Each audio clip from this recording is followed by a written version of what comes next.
Hello and welcome to the fourth and final session of Crescendo of Violence. This is a neon-noir game from Osprey Publishing by Alan Barr, who has done a lot of other things.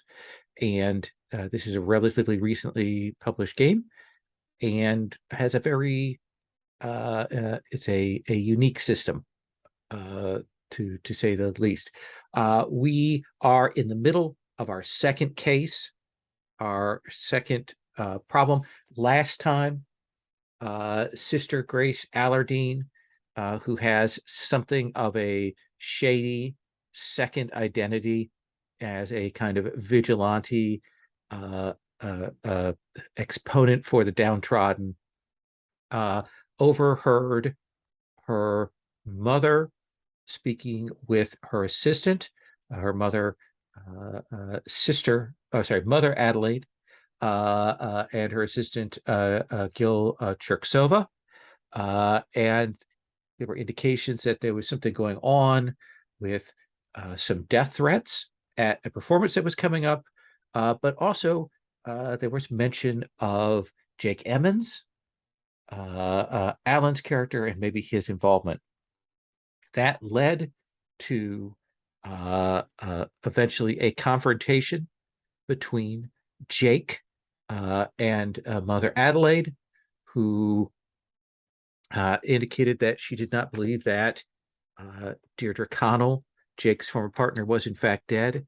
That uh, that she might hold some grudge, might have been investigating Mother Adelaide, and there was some confusion and complication there. And Jake managed to kind of, I don't want to say weasel, but to get the contract to kind of look into these death threats that were being made. That was followed up on by Grace coming in and challenging her mother, and being able to position her colleague, Timothy, into an understudy role at this great gala performance that's coming up shortly. And we saw Timothy arrive on scene and look into the situation, meet up with his clone brother. I'm using air quotes here, to take the role, and see that there are a variety of tensions at the performance. This sense that there is a holovid star who maybe doesn't want to be there, who is there. You have the somewhat put upon Sandor Allardine, who is Grace's cousin. You have the very, very angry Uno Robeson, the director of the show, and Tadzu Allardine, who is kind of overseeing all this and is still smarting from kind of being passed over. So there are a number of figures there at the theater who are important. We, of course, also met Xenia Allardine, who is Grace's sister. And I don't think we've met the star, Sybil Cabral, who is working alongside Timothy, or Nita Riphagen, the person who was originally supposed to be the star but is now in a minor role. So just to put those figures out there on the table. Sister Grace also went and looked into the hard drive and the buried materials that Deirdre had stored away, and was able to find some real hints at some malfeasance through the Nova Light Ministries. Whether that's with her mother's knowledge or not is unclear, but certainly there was something that Deirdre was onto. And Jake, we kind of closed out with Jake looking over some of these threats and being able to determine, after having kind of gone through Deirdre's apartment, that somebody had done some scanning and had used information based on Deirdre to generate threats that would look like, when push came to shove, that they came from her. There's more to it, and we'll come back to that in a bit. But what I'd like to start with is I'd like to start with Grace. You've had this chance to do this investigation, and we'll assume that you've gotten the briefing from Tomothy on kind of what's going on at the music hall. I don't know whether Jake has spilt yet what he has learned about the letters, but let's assume that that's kind of on the burner, because that may be one we want to see in person. But Sister Grace, you've gotten this information. You know that there are a lot of people in play. What is it that you want to do?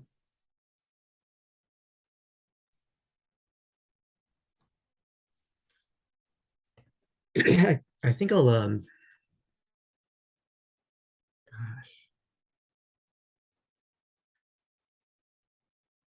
is there a way I can see if any of these allegations are true, like do my own investigating of the ministries Yeah, from this try and hacking and yeah. yeah.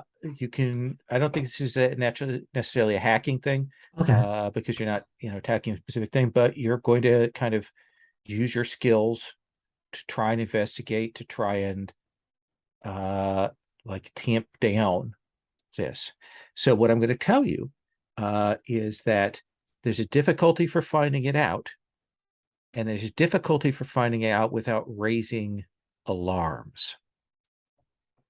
So the difficulty to find it out is because you have the starters of this, you've got pieces, is a 6. The difficulty to find it out without like alerting anybody is an 8. Does that seem fair? Sure. Okay. um What do you want to roll this with? I am going to roll this with sneaky. Okay. I am also going to use have an ability status to give me an extra 10 Yeah, when it deals with my organization. Um, that seems perfect. Uh, and it looks like you only have a red token left. ah, Wonderful. All right. Um, So that'll take you down to 3d10. 3d10. We'll work with that. Um, we did get an 8. Oh, What you 8? just edged this out. Oh, does the one cancel it? Nope, no, there's no, we're not Okay. World of Darkness, thank Yes. goodness. But yeah, the 8 will get you through. You want to know if this is true, that this is happening in the organization, right? Right. Yes, there is definitely, like, you follow back on the links and the chain and the little bits that Deirdre has put together. And because you have insider access, you're able to then pull that down. And I imagine that there's probably some kind of like virtual board, in a VR space, that you're pulling these pieces together. And like almost like a video game where you're drawing the lines and they hook up and we get a green light showing that, yes, that is confirmation. And I think that that's that's what we see, is you putting these pieces together and the board lighting up. Yes, this is confirmed. Yes, this is happening. Yes, this is going on. And in that web of light, is there a central figure, such as my mother or someone else? Oh, I think that's a different question, don't Uh, you? yes. But I think definitely you can see that there is someone in the middle of this pulling the strings. And I think we see that virtual picture with the question mark, and like maybe swirling around it several different nebulous possibilities. We see a picture of Xenia. We see a picture of Gil. We see a picture of your mother. We see a picture of Tatsu. Like, they're all swirling around that. Seem fair? Yep. Yep. Okay. Jake. Yeah. I'm inclined. What I think Jake is thinking is that it never crossed his mind that she wasn't dead, because there was the violence, the where she was last seen. All the circumstantial evidence pointed towards murder or being killed, apart from only the absence of a body. And certainly the cops. Yeah, and you see, I'm wondering whether, I don't quite know how loyalty and resources work, because what I want to do is to try to ask questions I didn't think to ask at the time. Sure. And I don't know if Buddy McGuire can help with that. Sergeant McGuire can help with that. Yeah. So that's that. We roll his resources, his 2, to kind of check what he can do for you. Loyalty happens, like, it goes down if you burn them. And loyalty gets tested if the situation occurs where somebody would be, where there'd be a pressure there. So do you want to roll resources? Do you want to go talk to him?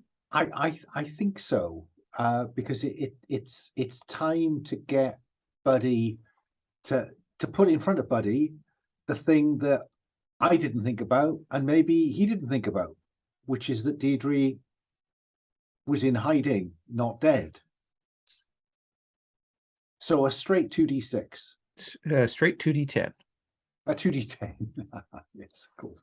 Sorry, old habits. We were playing 2d20 and Sherry kept rolling d6s on Friday. Oh, there's a 10 in there.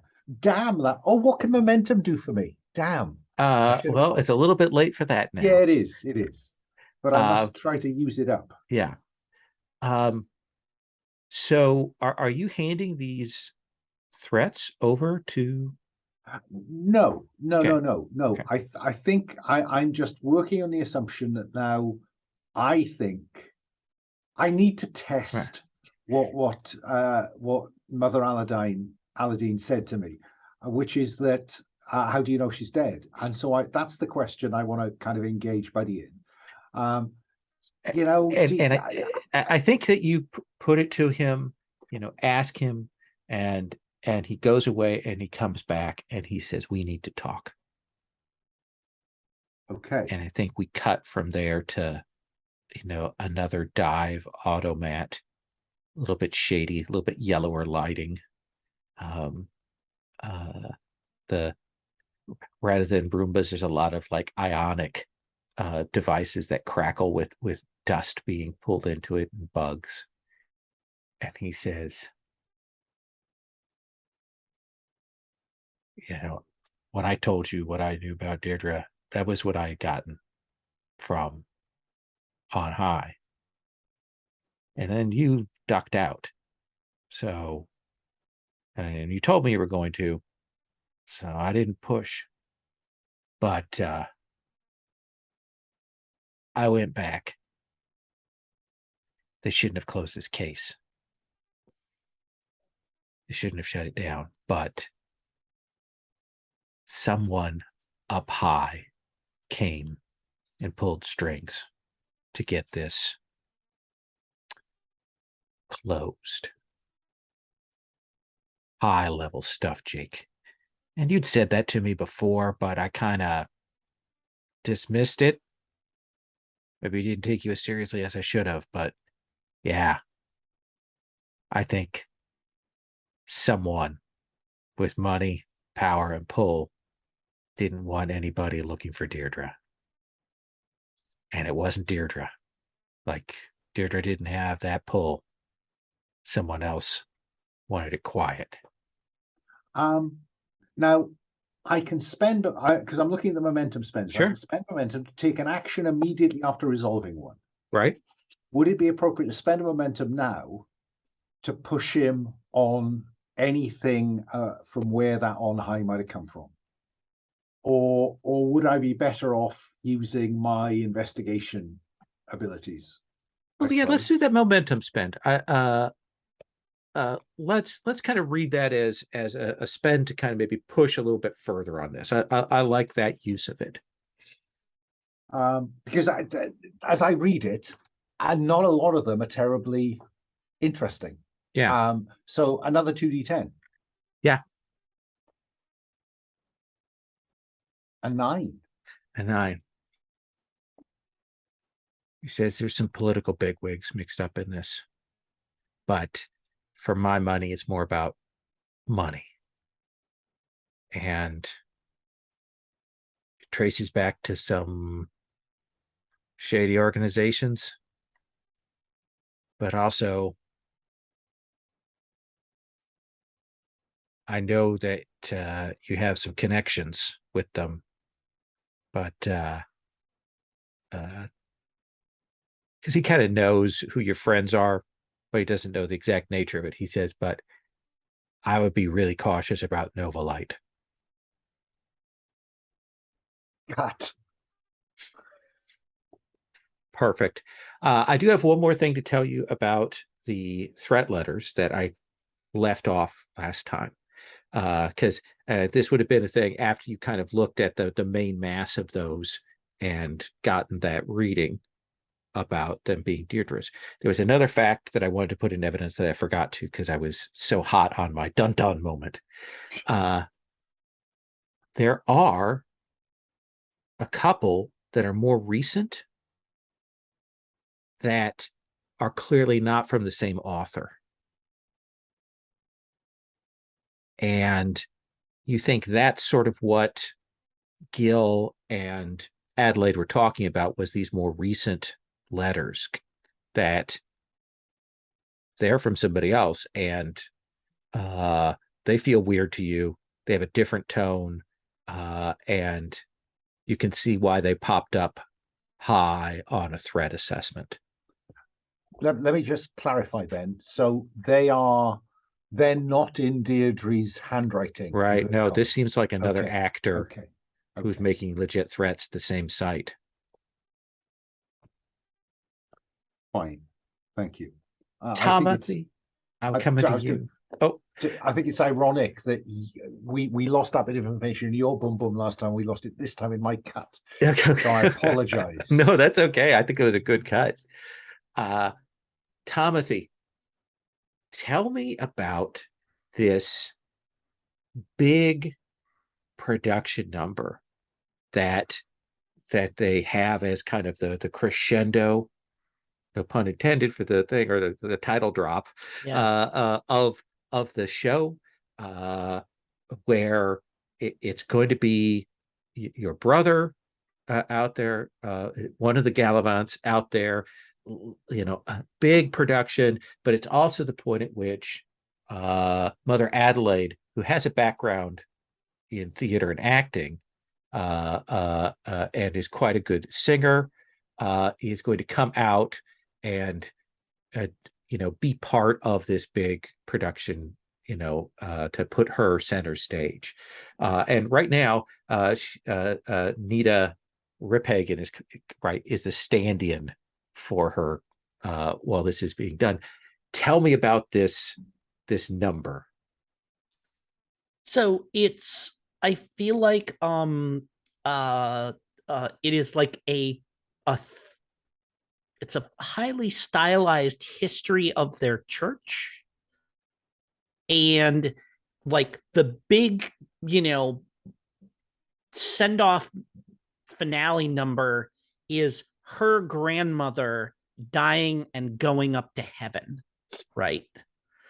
Who's kind of which would be Grace's great grandmother, who supposedly founded, started with a little storefront church and whatever, a tent in the Appalachians or something like that. Absolutely, with only $30 million in parent seed money. Exactly, there's a whole creation myth associated with it that is now far enough removed that it's achieved a bit of mythological status to it, and has been added to and carefully marketed and tweaked and all that kind of stuff and everything. But there's there's going to be a lot of there's not going to be pyrotechnics, but there's going to be a whole lot of light and like cloud effects and things like this, and and like clouds that will part, and it will be like the stage is rising up to heaven with projections behind it showing the ground receding and all this kind of stuff and everything as all that happens. And she is going to be playing the part of her grandmother, kind of rising up, where like, it goes from like, she looks old and decrepit on the deathbed for her, we're all going to miss you song. And then she like rises up and there's, kind of a little, whoosh, and then she's her young, vital self again because she's rising up to heaven. Right. Perfect. So they're running this number because it's the biggest production. They've got a lot of the other show numbers done. You've had a chance to watch those and kind of get the beats of them. Pretty basic stuff. And they're doing that, and it's one of those things where the VR and the augmented reality effects roll out into the audience as well. Oh, yeah. And so there's text doing that stuff. But your brother's up there. The other performers are up there. You'll see Mandosha and Sybil and Nita are all in their various positions and things like that. The director is just he's kind of doing this thing where he's got his little VR, his connected hookup, so he's yelling at the tech people backstage, and it's kind of got this all there. What goes wrong? Oh, what goes wrong? I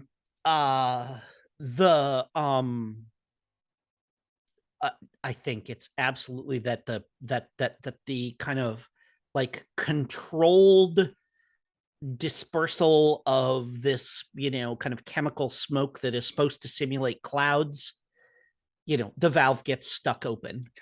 And so it's just starting to just like, it's that comical thing where it's starting to be like, we can't see each other. And, and then like, as soon as because this incredibly complex set with all these multiple levels and people going up and down, like as soon as you can't see where you're walking, like we start to hear, people like, crunch, damn it, like that, like through the fog and stuff. Yeah, probably at least one Wilhelm scream in Yeah. the course of this stuff, and you will see Uno screaming for stop, everybody to stop, and even as he's yelling that, the place is being filled with smoke. What do you do, Timothy? Like I feel like this is an excellent opportunity while all this is going on, to do a little poking around backstage. Sure. Because I'm just the understudy, right? And so I'm supposed to be there to observe it.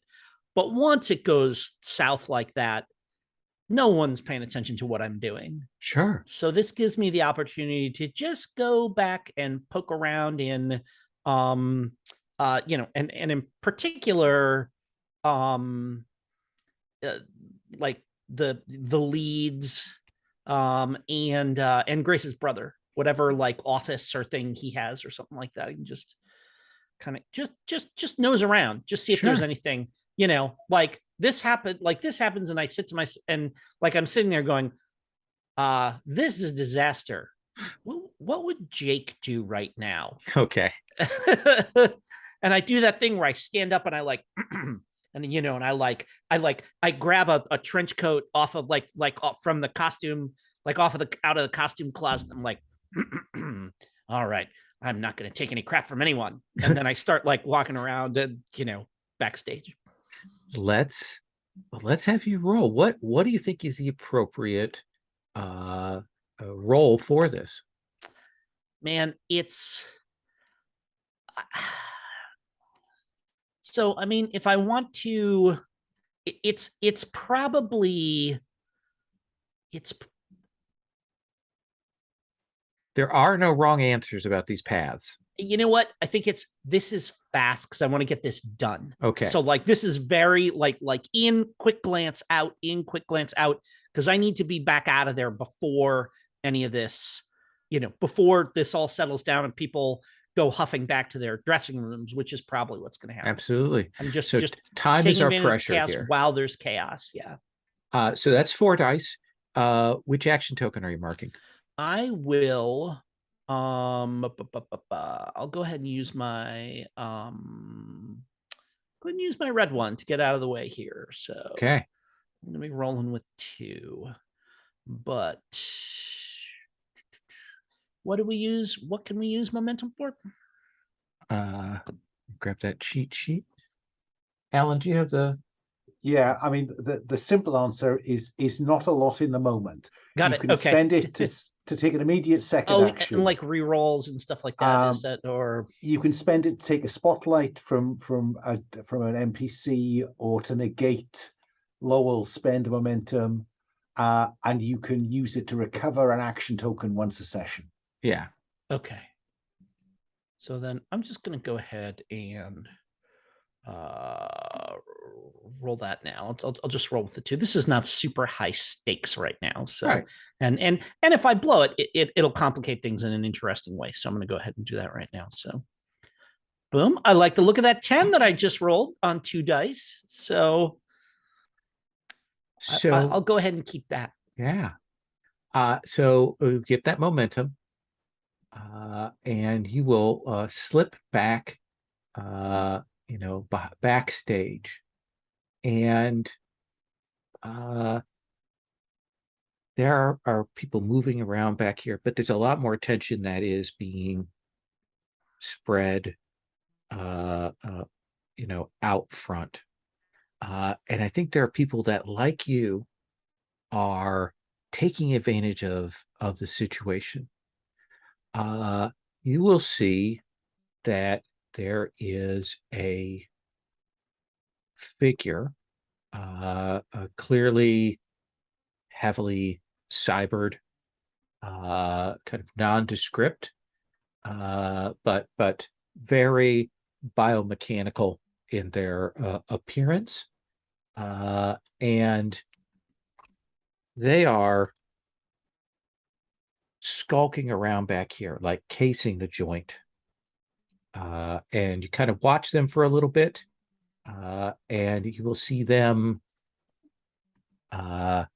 go and kind of do a knock and end up like in Mendoza's dressing room in a way that says that Mendoza knows this person. Like there's clearly a connection there.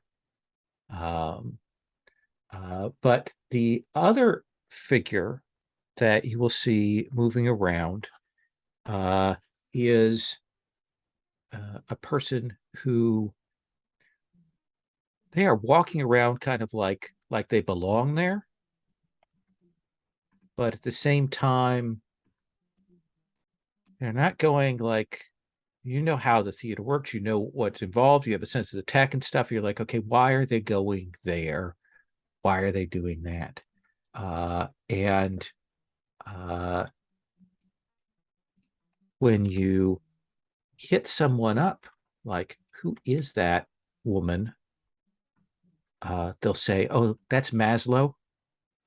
That's Gil, Cherksova's assistant.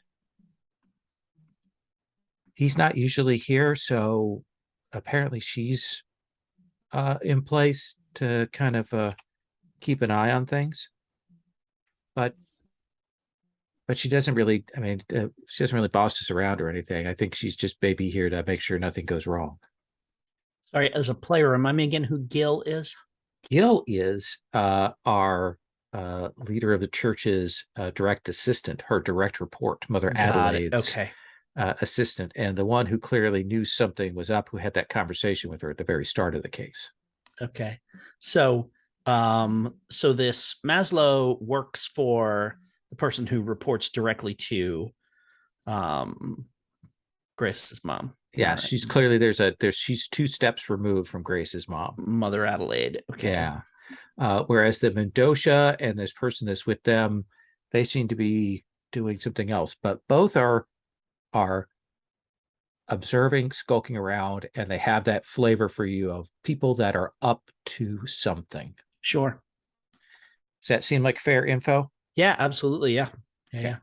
And I think that the last that scene is them venting all of this smoke out.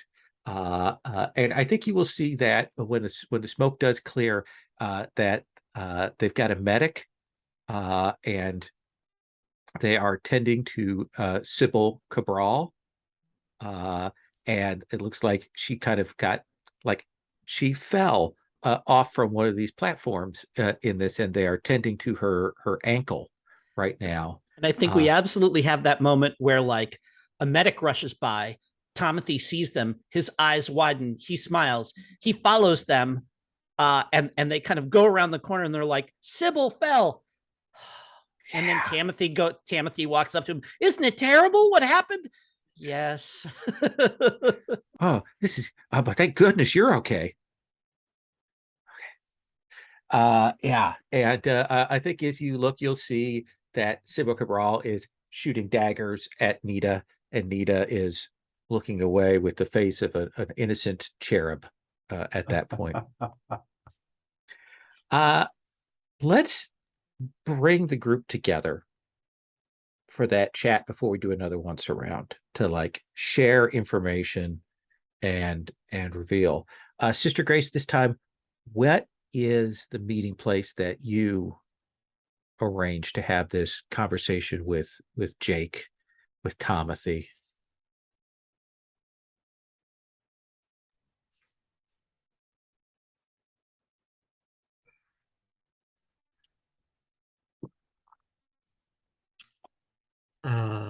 Deidre's office. Okay. Yeah. And Like, that's what remind me again that she shared it with Jake. They have the yeah. same office. Okay. So you will meet up there. It's, you've done some work to kind of keep it concealed, to find a way in so that people won't be alerted unless you want them to be alerted. But of course, when you get there, the office is darkened, and there's that light coming in through the Venetian blinds that goes on and off there. This place is horrible for taking naps or anything like that. And Jake, where do you conceal your booze? Is it like in the desk? Is it up somewhere? Is it under a chair? Like, where is your stash? Oh, the bottom drawer, Okay. Desk, of course. Convenient. So you pull out some bottom drawer whiskey, and what do you say to Timothy and Grace? I don't think Deirdre's dead. Or if she is, I'll look at Grace. Nova Light's mixed up in it, Gracie. My police buddy, he stopped digging because the powers above stopped him digging, but they're in this. The dates. Have you told us that some of the threading letters are in Deidre's handwriting? Did you Yes. tell us? Or they're either in her handwriting or handwriting that has been manipulated to look like Deirdre's, yeah, which is my current theory. And do we know if we received those dates before her disappearance or after? It's a good question. Do they all post-date Deirdre's disappearance? Yes.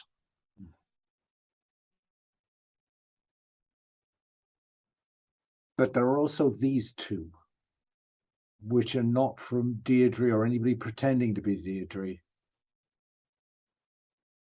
And I don't know how they fit in yet.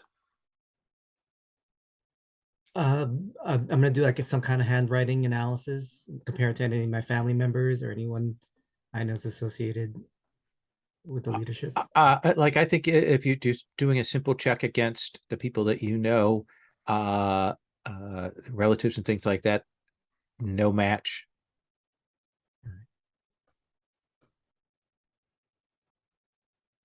The letters purportedly in Deidre's handwriting. Does that language match from what you know of her? Does it sound like her, Jake? Good question. I hadn't thought about the content so much as just the a good imitation of the hand. Oh, it's definitely been built to have the look of Characteristics. Deirdre's speech and manners, all that kind of high-tech algorithm to create a fake personality profile. But I mean, I'll talk about how AI fails sometimes when trying to match personalities, and working with Jake, does he, what does his gut tell him about whether this is true or not? Shall we find out? Yeah, can we make a roll of some Yeah. sort? Or all right. So when you make a test to gather information, question others, or put the pieces of a puzzle together, Sure. spend reserve. So I'll spend a reserve. Okay. To get. I think it's empathetic. Okay. Because it is that kind of gut feeling, isn't it? So That I'm gonna seems roll fair. 3d10. And Grace can help you and give you an extra D10. Okay, that's 4d10, and I'm going to use the yellow action token. Okay. 4d10 is a 9. This is done to ape Deirdre, to look like her and stuff. But you know Deirdre well enough, and you, Grace, can read when someone has built an artificial thing. These notes, these threats that are supposed to be coming from Deirdre, they're definitely not written by Deirdre herself. They have been generated to incriminate her, to frame her for something, whatever is going to happen, which suggests that if they're willing to do that, that they know that Deirdre is alive. Does that seem like a fair answer? Yeah, that's good information. Timothy, this is a lot of hard detective stuff, and you've done some detective stuff. You might want to. So what are you throwing into the mix here? Well, there's a lot of drama going on backstage, and I mean, normally more than the normal drama that might be going on backstage. So I think that so I just kind of report what I saw, that there's that, whoever that cyber assassin is, and that's what I say, cyber assassin. Anybody that's walking around, jacked up on that much gear is up to no good. Mendoza seemed to know who she was. Maslow is poking around back there in a way that goes beyond merely being there to oversee the production. And there was a malfunction in some of the tech equipment that provided the perfect opportunity for for a whole lot of people to be places where they shouldn't be. And there was an injury where Nita fell from platform and seems to think that Sybil was responsible for pushing her off of it. Actually, the other way around, but sorry. But right on the money. Sorry, Sybil. Okay, so that's me just typing that wrong. Sybil maybe pushed Nita off a platform. Still lots going on. Still the other way around, but what's that? Wait, sorry. Nita pushed Sybil. Sorry, I thought that's what I said at first. Nita maybe pushed Sybil off a platform. Okay. Yeah, that's what I had typed out. Okay. Forgive me if I said. No, I may have misread that too. It's all good. Anyways, the ladies are fighting.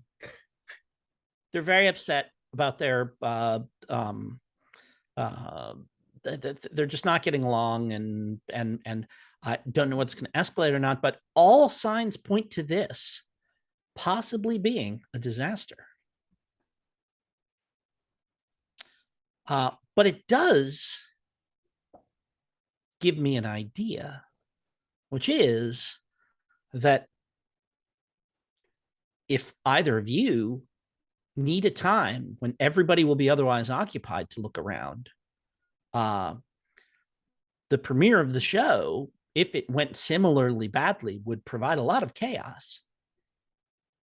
And I know a thing or two about how to make a show that turns out to be a disaster.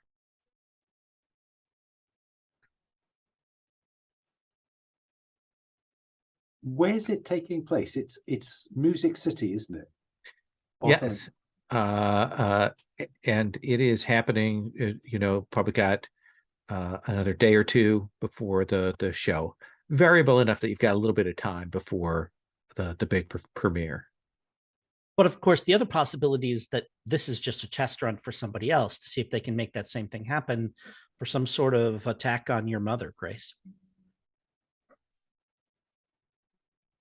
Maybe this is the point where whoever is making these threats carries them out. What exactly do the two non-Deirdre threat letters threaten? Just generic badness. They are, you are a pagan, a very sort of weirdly cyber religious, pagan blasphemer, and your temple of sin will come crashing down in the middle of your great charade, and other suggestions about certainly an attack aimed at this performance. It has the whiff of fanaticism to it.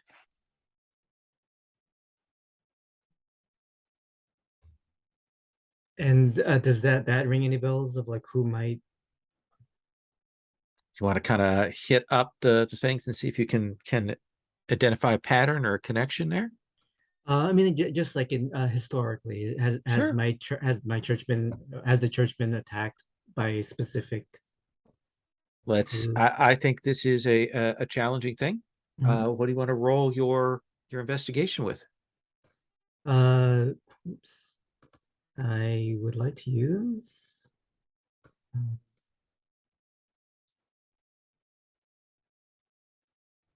Uh, I'll try to go with gut, and I'll use empathetic. Okay. Uh, And what do you want to mark for your action token?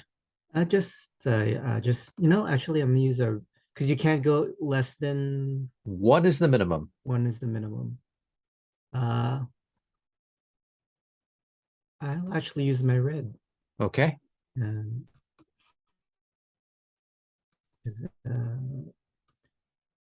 I guess this line of investigation has already been explored by Gil, but let's see if I can find out anything. Sure. I hit the roll button and it's a 3. And what is it you're precisely looking for? I was just checking if this rang any bells, like who would this threatening language remind me of? One of the things is that your mother clearly does a lot of work to manage the optics, and so there's almost no records about any of the previous threats. You know that there have been, but she massages things to make it look like everybody's happy. It's a dangerous little gambit. So you're not sure who would be involved.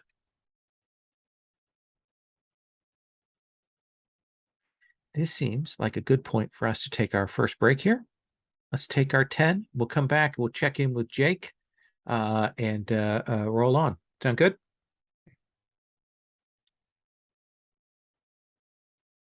So, Jake, there are a lot of pieces out there. What is your next move? Timothy's presented a path. Sister Grace is looking into some things. Where do you want to go? Who do you want to talk to? What do you want to do? There are two competing things in Jake's mind. One is, can he track down the person who's really looking to cause some trouble, i.e. the author of the two outstanding letters, Or can he put enough together to think about where might Deirdre have gone to ground if she ain't dead? And that's the bit that I think is intriguing him. Maybe if he could find Deirdre, now he would be able to know, you know, maybe she knows stuff about what's going on. Because his inclination is, rather than causing a catastrophe at the music, is to try and stop a catastrophe. Which line of inquiry do you want to pursue? I think that he wants to see if he can narrow down where Deirdre might have gone to ground. Okay. What do you want to roll that with? Well, I think it is probably, I think this is around just pounding the streets. I think Okay. this is every contact, anybody we ever worked with, anyone who, you know, might anyone she ever mentioned as a friend, anyone, you know, just pounding the streets, going from door to door. So I'd like to Sure. play resolute on this one. Absolutely. And I think once a session, I can, where does it go? I can spend a momentum, recover an action token. So I'm going to spend a momentum down to 3 to get the green action token back. Yeah. So I can spend it. And I'm also going to throw another reserve at it. So that will give me 3, 4, 5 D10. Okay. What could go wrong? What could go wrong? You could only get an 8. Only get an 8. I think there's that montage of you talking to people, looking at people, you know, hitting things up, you know, following the leads, you know, trying to Small figure. photograph on my dumb box. Seen this woman? And I think there is this moment, you know, when you kind of hit that sort of dead end of all of this, that you have this moment of realization. This is not a question of Deirdre going somewhere, of Deirdre have any control over the situation. If they're going to frame Deirdre, they have Deirdre, and they've had her for a while. She's been took. And if she's been took and this thing is going down, she's somewhere in that theater because they need her close by to put her in place when they Manchurian candidate her. Thank you. Does that seem like a fair answer? What does that look like? Like, what do we see your reaction? I'm really curious about this scene, this montage. There's, you know, he's going through the door. You see him. It's raining. You know, the hat is water dripping off. He's trudging down the street, and then there's that kind of takes the hat off, runs the hand through the hair. Damn it! She's been took. Cut. Perfect. Timothy, your Timothy comes over to you and he says, so I've been trying to talk with Uno. You know, there is a moment coming up where there's like, you know, a kind of a like a rivalry kind of falling out that happens, kind of a not a Luciferian moment, but you know, a real tension early on in the church. That was a church split, you know, and they've got a guy, and he's just okay. Schism, I think, is the word that you're looking for. Yeah. I was thinking maybe you could talk to Uno, and maybe we could see if you could, like, maybe he'd be willing to put you in that part, and then we could it'd be just like old times. We could sing against each other, and you mean to be on stage a lot more, but you know,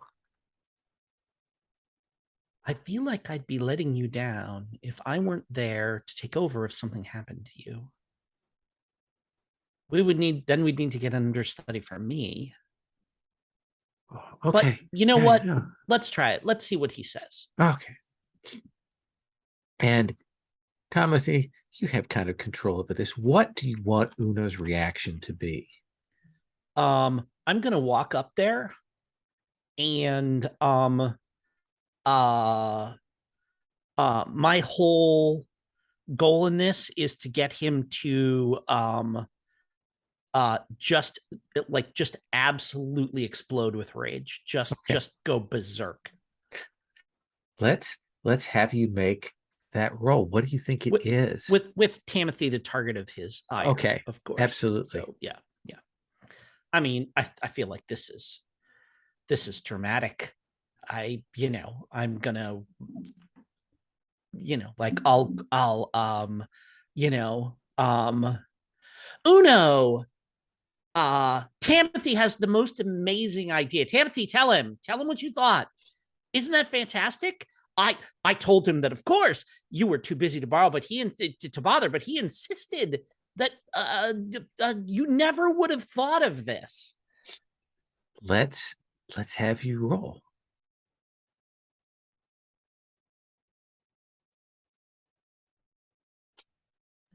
All right, so I've got 5 in dramatic. I'm a smooth talker. Whenever I use my silver tongue to schmooze someone, schmooze or bring them around to my way of thinking, that's not really what I'm doing here. Right. Just trying to get somebody riled up. So I will forego the extra die that I get for that. But I will go ahead and roll 5 and see where we end up. 2, 5. Boom, that's a 7 is my best result. A 7.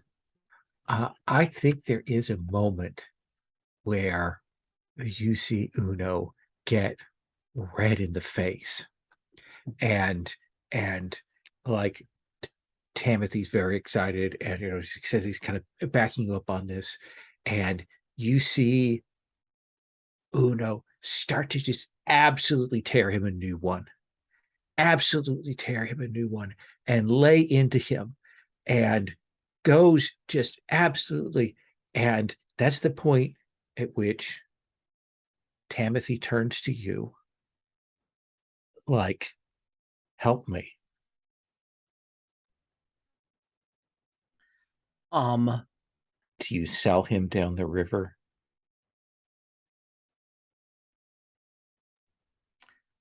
You can see it balanced on that precarious point. On that edge.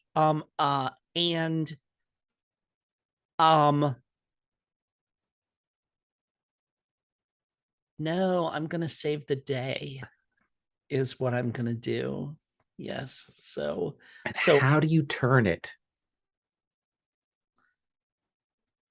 I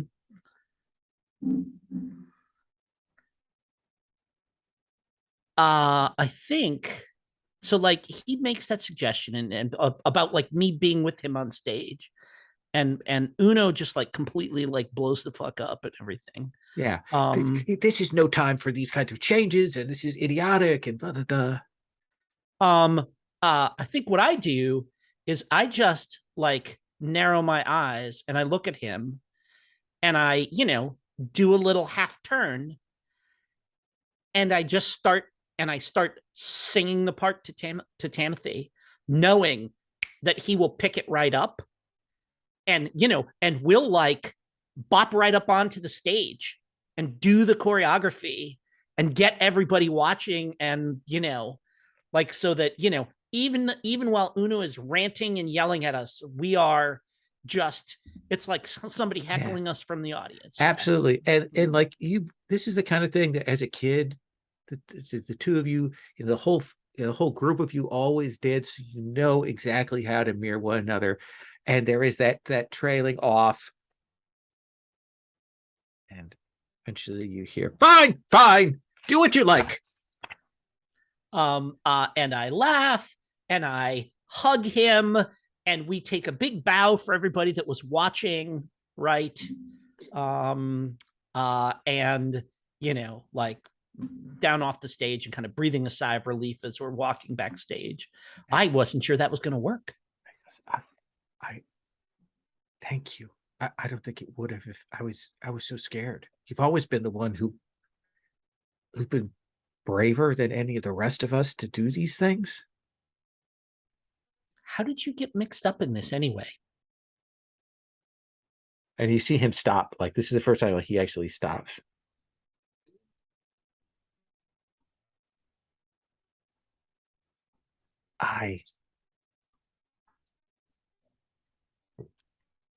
There's a girl. Isn't there always? And she kind of like spoke me up and pulled some strings to get me in here. Well, that's quite something because the Mother Superior, she doesn't. She exactly. This she couldn't. Not easily swayed. She can't know. Because Xenia isn't supposed to date at all. Well, yes, I could see where that could cause problems. There's a whole like arranged marriage plan, like that kind of thing, strategic thing going on. But... Oh yes, yeah, yes, no, not the sort of people that marry for love, certainly.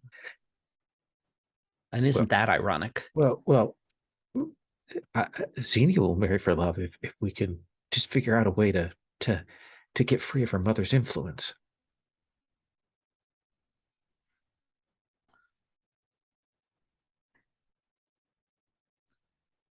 Or perhaps in Act 1, there is the scene where Xenia's great-grandmother performs her first wedding. It's her first official act for the church. And the words are for an actual wedding ceremony. If we could arrange to have her on stage with you, and when that happens, then I don't know if I could do that.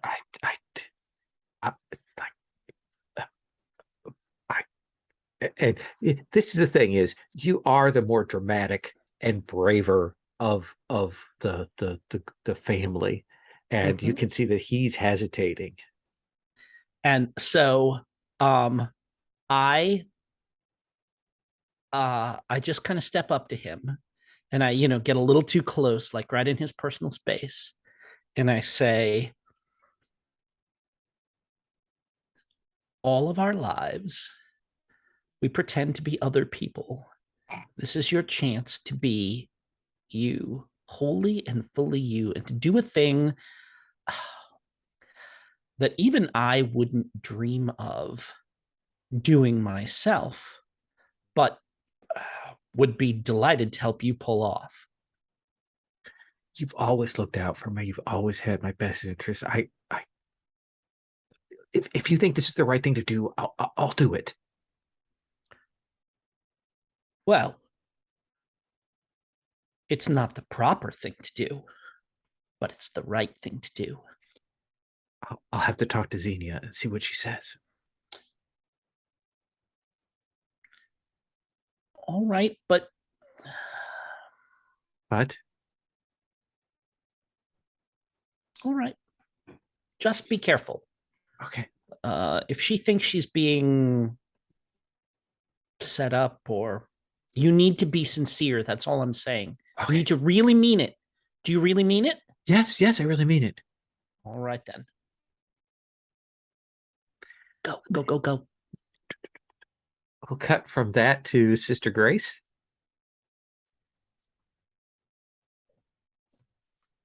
All right. What's your next step?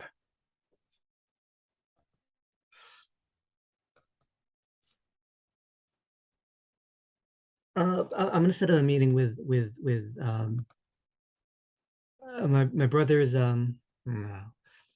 have we seen my cousin in on screen yet, Sandy? Yeah, Tatsu yelled at him last time. Right. That's right. What is his role in the production here? He seems to be the general dog's body, running errands for your brother and other people there. Okay. Do you want a scene with him and your brother, or with one of them individually? I was thinking of him and possibly Gil, and I'm not sure if I want it together or separate. Who do you want to We start can, with? let's do it together. Like I find Sandor and ask him if he knows where Gil is. Says, I don't think he's here. His assistant was here earlier, but I haven't seen him around the stage. Do I need to call him? He clearly isn't interested in doing that. Like, he clearly doesn't want to do that. Sandor, what do you know about these any threats or any people speaking out against this production? Have you heard anything? What do you want to roll to try to get him on your side here? Um, I I don't know that I want him on my side. I'm trying to just You're see trying what to, he knows. yeah, you're trying to get something from him. So what do you think that Right. is? Sneaky. Okay. We'll yellow token. Okay, let's have you roll. Sure. Am I above him in the organization? I assume Oh, I yeah. am. All Yeah. right, so I'll add an extra die. Yeah. For that. Okay.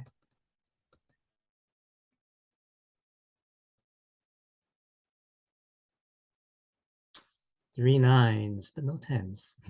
He lies to you straight to your face. Absolutely lies to you straight to your face. Threats? I don't know anything about any threats. I haven't heard a single thing about that. Is there something I should be worried about? And you can see he is absolutely 110% lying. All right, so I'm gonna lie to him and see how he reacts. He said, I tell him there have been threatening letters, and I'll whisper, uh against the church, this production, and now I've received threats as well. And that takes him aback. Like, he's like that's clearly not that's something unexpected to him. Right. Like, what kind of threats?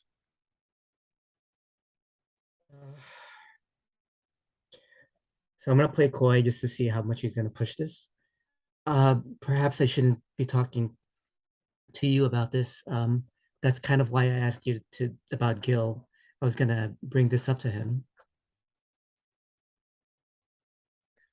I don't think that's a great idea. Why not? I And mean, he's in you can see charge. he's like in his head, you can see the calculations. Like, there's a bunch of stuff going on, and he's trying to figure out how to play this, and he's not sure.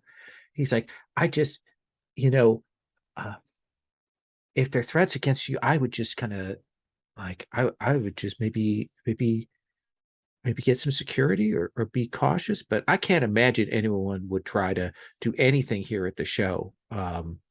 I just, no, I'm sure there's nothing going to happen. Well, I mean, I have to tell someone. Do you think I should tell Mother, Xenia, my brother, Your Tadzu? mother has so much on her plate. Um, I wouldn't bother her or Gil. Maybe Xenia would know. Like, and you see, he's throwing a bone. Like, he clearly doesn't want you to upset anything with Gil or the mother. There's something going on there.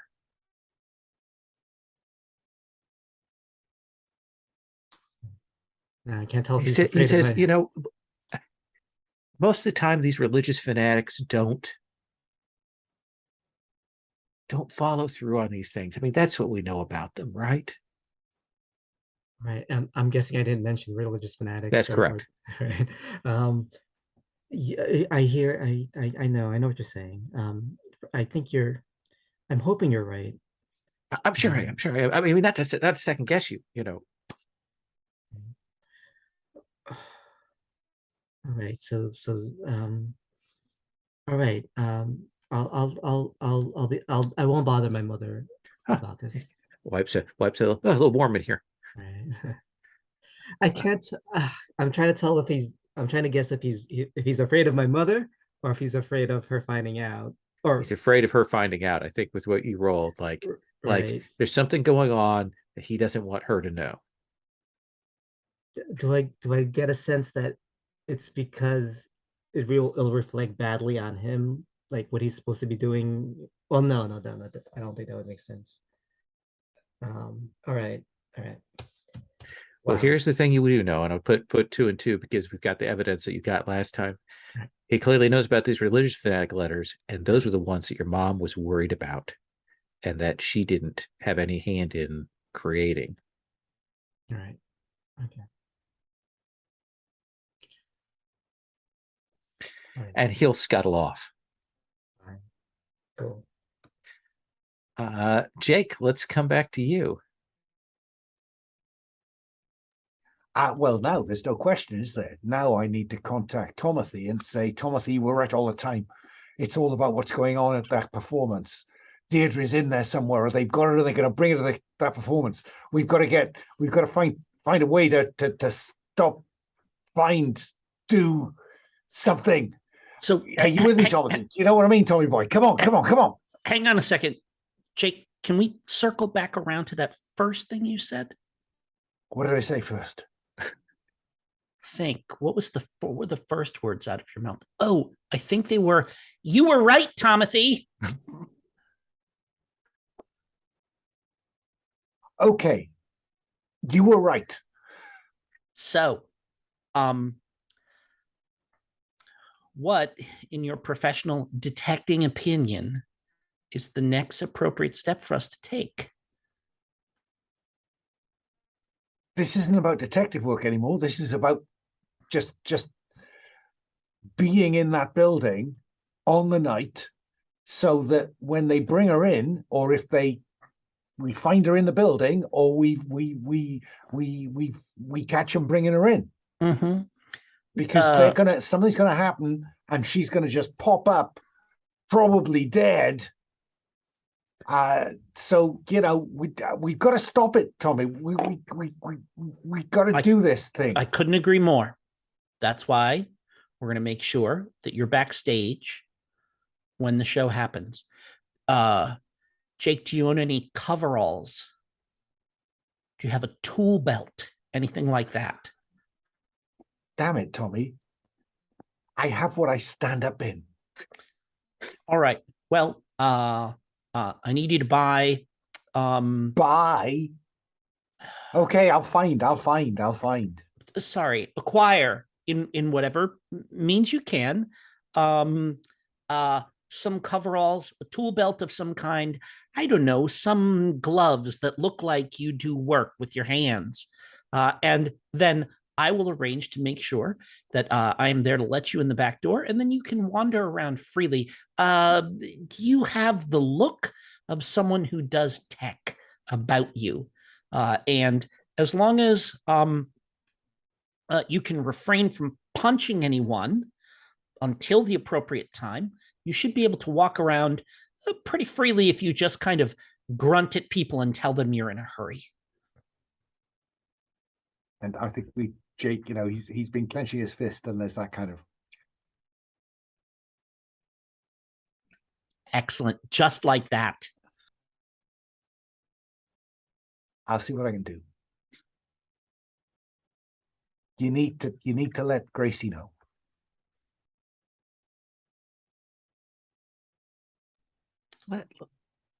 Go. Yeah. So whatever. Get off the call with Jake.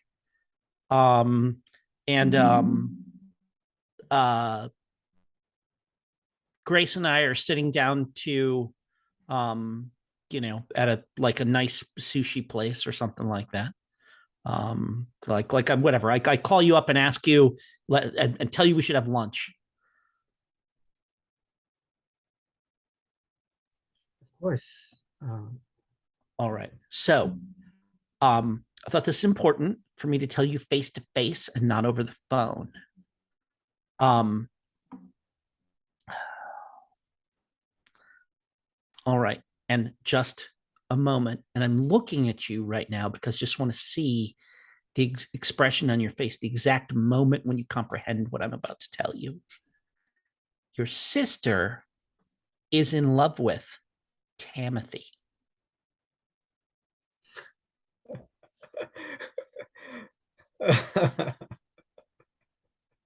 Oh.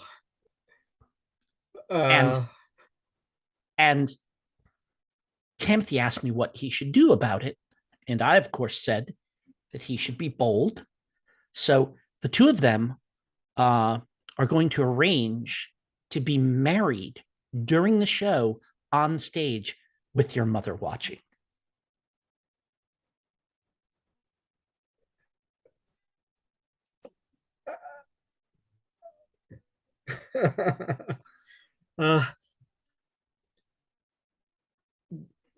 There's so many impossible things about the things you're saying. And I know. I understand the words individually. And yet here we are.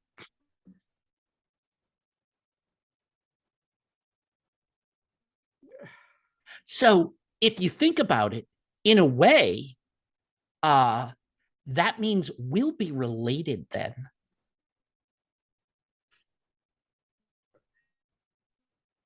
Well, a silver lining. Silver lining. Silver lining in the mushroom cloud. Timothy Gallivant, next of kin. I like the sound of that.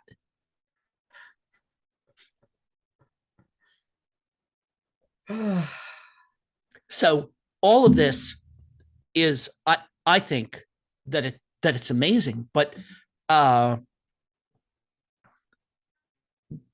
so Jake is going to be there as well, and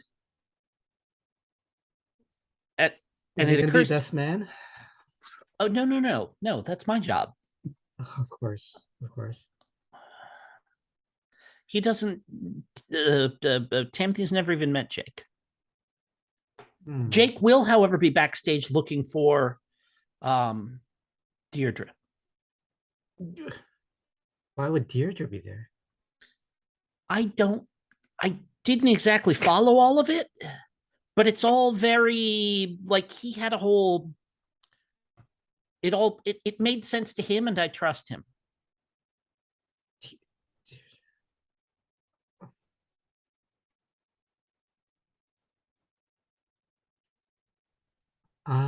Maybe I should speak with him later.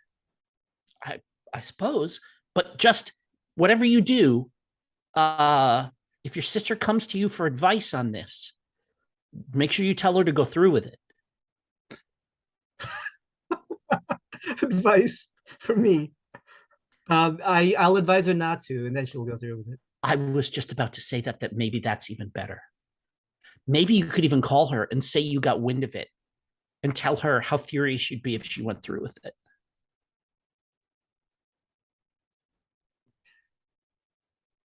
Would you? I reach over the table and I put my hand on Timothy's forearm, which is not something I normally do. Mm-hmm. Timothy, this is on par with things you plan, but I have to remind you that there is a threat to this event, and that should be our priority. What exactly is the threat?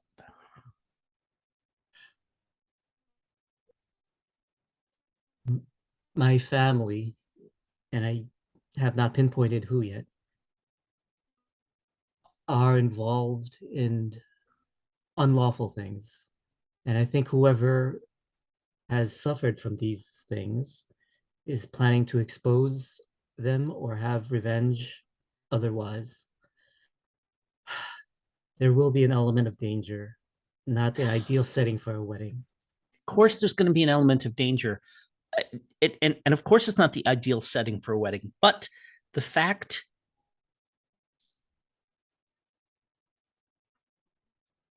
Timothy deserves to be his own person. Your sister deserves to be her own person. She shouldn't have to spend her life under the thumb of your mother if she doesn't want to. This is an opportunity for both of them to have their own lives. And if that means exposing themselves to danger to do so, I suspect if I spoke to Timothy, he would be more than willing to take that risk. And I know, Grace, that you are worried about them as much as you don't want to admit it.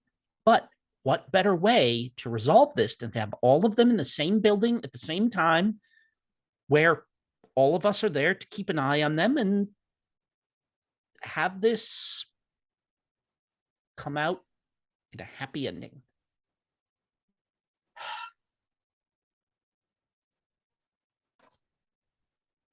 I'll talk to Xenia if I can. But I think I want to clear some things up with Jake first. Absolutely. I'm just worried this is all going to end up with his heart broken into little pieces. While you're on stage performing as the best man, keep an eye out for danger. Always.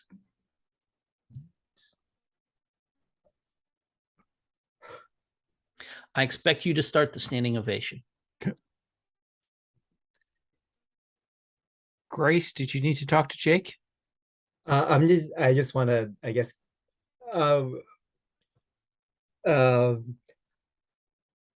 just, you know, I'll just say that I speak with him and that I confirm that he thinks that Deirdre's kidnapped and they're being held against her will.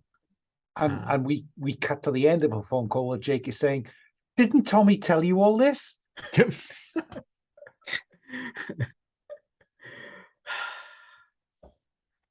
Right. But I think I would like to talk to Xenia. Okay. I call her. Grace? Xenia, what is this? What is this craziness I'm hearing about the event tonight and your plans with Timothy? Timothy. Thank you. I think I want an empathetic role from you.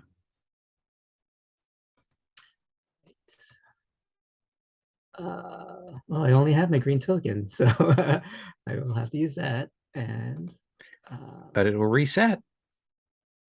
Yeah. We have a 6 as the highest. What exactly have you heard? I've heard that you're planning to marry him on stage. Oh, out of character, might it be more fun if the person performing the wedding was the mother? What was Mother Adelaide? It is. Is that what the plan was? Okay. Yeah. I heard because she'll have the whole the veil on and all that kind of stuff. So yeah. Awesome. I heard that you're planning to marry Timothy at the event tonight. Is this true?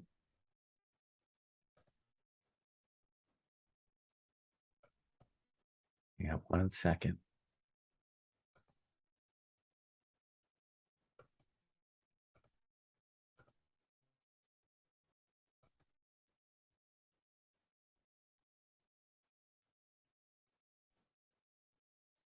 Yes. And that means that you are going to have to step up because I will be out. And Tatsu can't do anything. He cracks under pressure and you don't.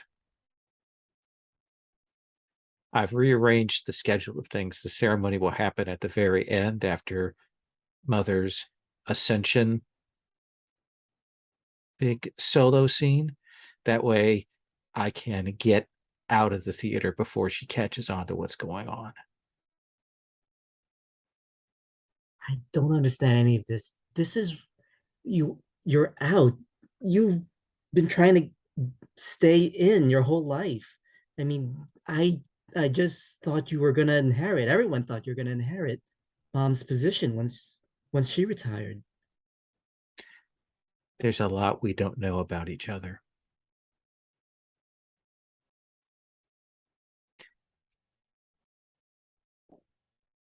I know what you've been doing.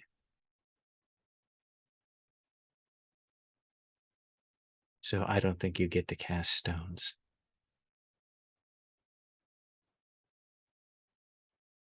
All that diversions of funds, all those going and helping people off the books and changing things around. You think people wouldn't notice? I noticed. And where I've seen it, I've been covering it up for you.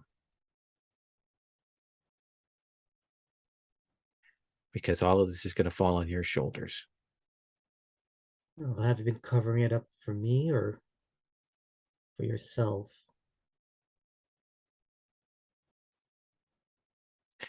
You can think what you want. You can tell Mother if you want. You can bring this all to a stop. It's up to you. Or you can be happy for me.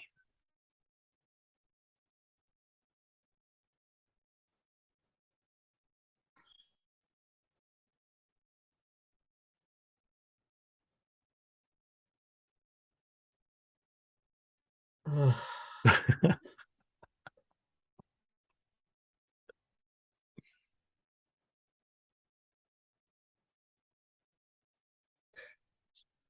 Well, one of us,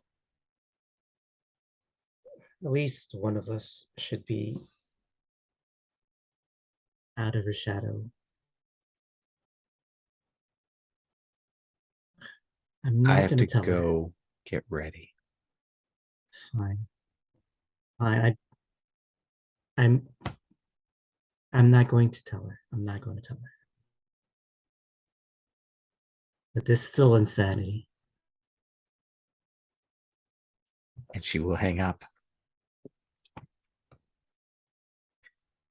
And I think we're going to cut forward to the spotlights up in the sky, you know, the holovid reporters all out there talking to the red carpets, the crowd seeing the glitterati, you know, all of the drones projecting things outside.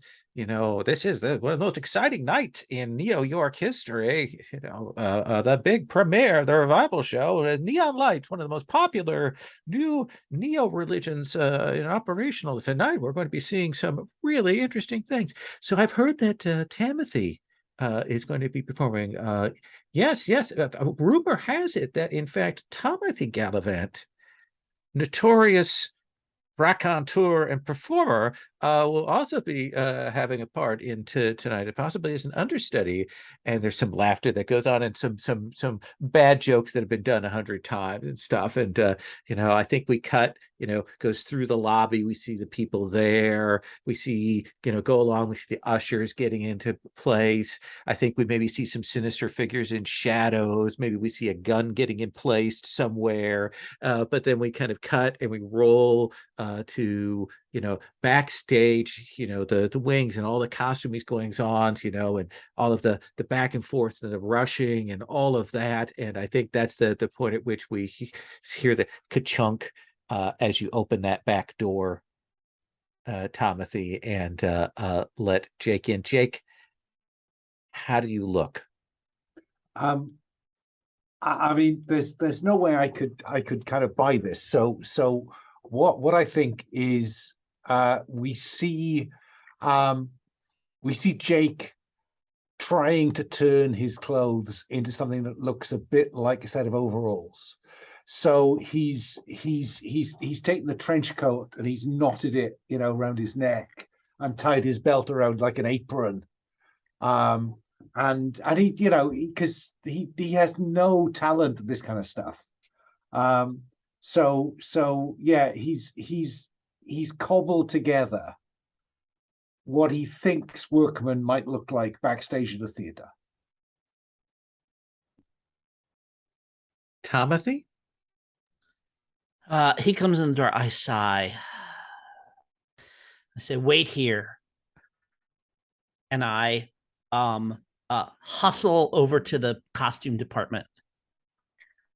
Wardrobe ladies, needles in their mouths, doing things. Mhm. What? And I say, one of the chorus players who's playing an angel, he spilled a latte on his costume. I just need. I know. Don't I'm trying to help him out. I need a 42 long with a 36, with a 40 inseam. Points over to the pad, kind of yells out an access code for you to punch in. You can punch it in, and it pulls up the wardrobe thing. What do you need? Grab it and I pull out a something on a hanger with plastic, in whatever, in one of those little dry clean zip the bags. Little thing rolls, you kind of hit some buttons, exactly. Pull one of them off of here, and it's got the right size, but you don't know what it is. And I go running back to Jake and I zip it open, and there is one of the angel costumes that are going to be worn by the chorus members. It literally has a little there's a little hollow projector out the back that has so the wings go out like that and everything. Halo. Yep, glowing halo. And it's kind of cut with a V down to the navel, right? Because it's all buff dancer dudes that are on stage wearing these things. And so I say, all right, just don't talk, keep moving, and hopefully everyone will assume you're going to shave before you go on stage.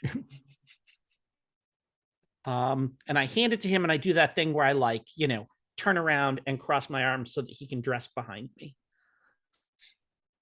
Jake, do you put this on? Absolutely. Okay. I mean, it's a little snug. It's a little snug, and it also seems to be remarkably unconvincing for someone who does technical work backstage. But Tommy Boy knows about this stuff. No, you're a member of the chorus now. I think we'll see him hang his trench coat and cut from that, I think. Perfect. So those things you're gonna get ready for. Sister Grace, where are you?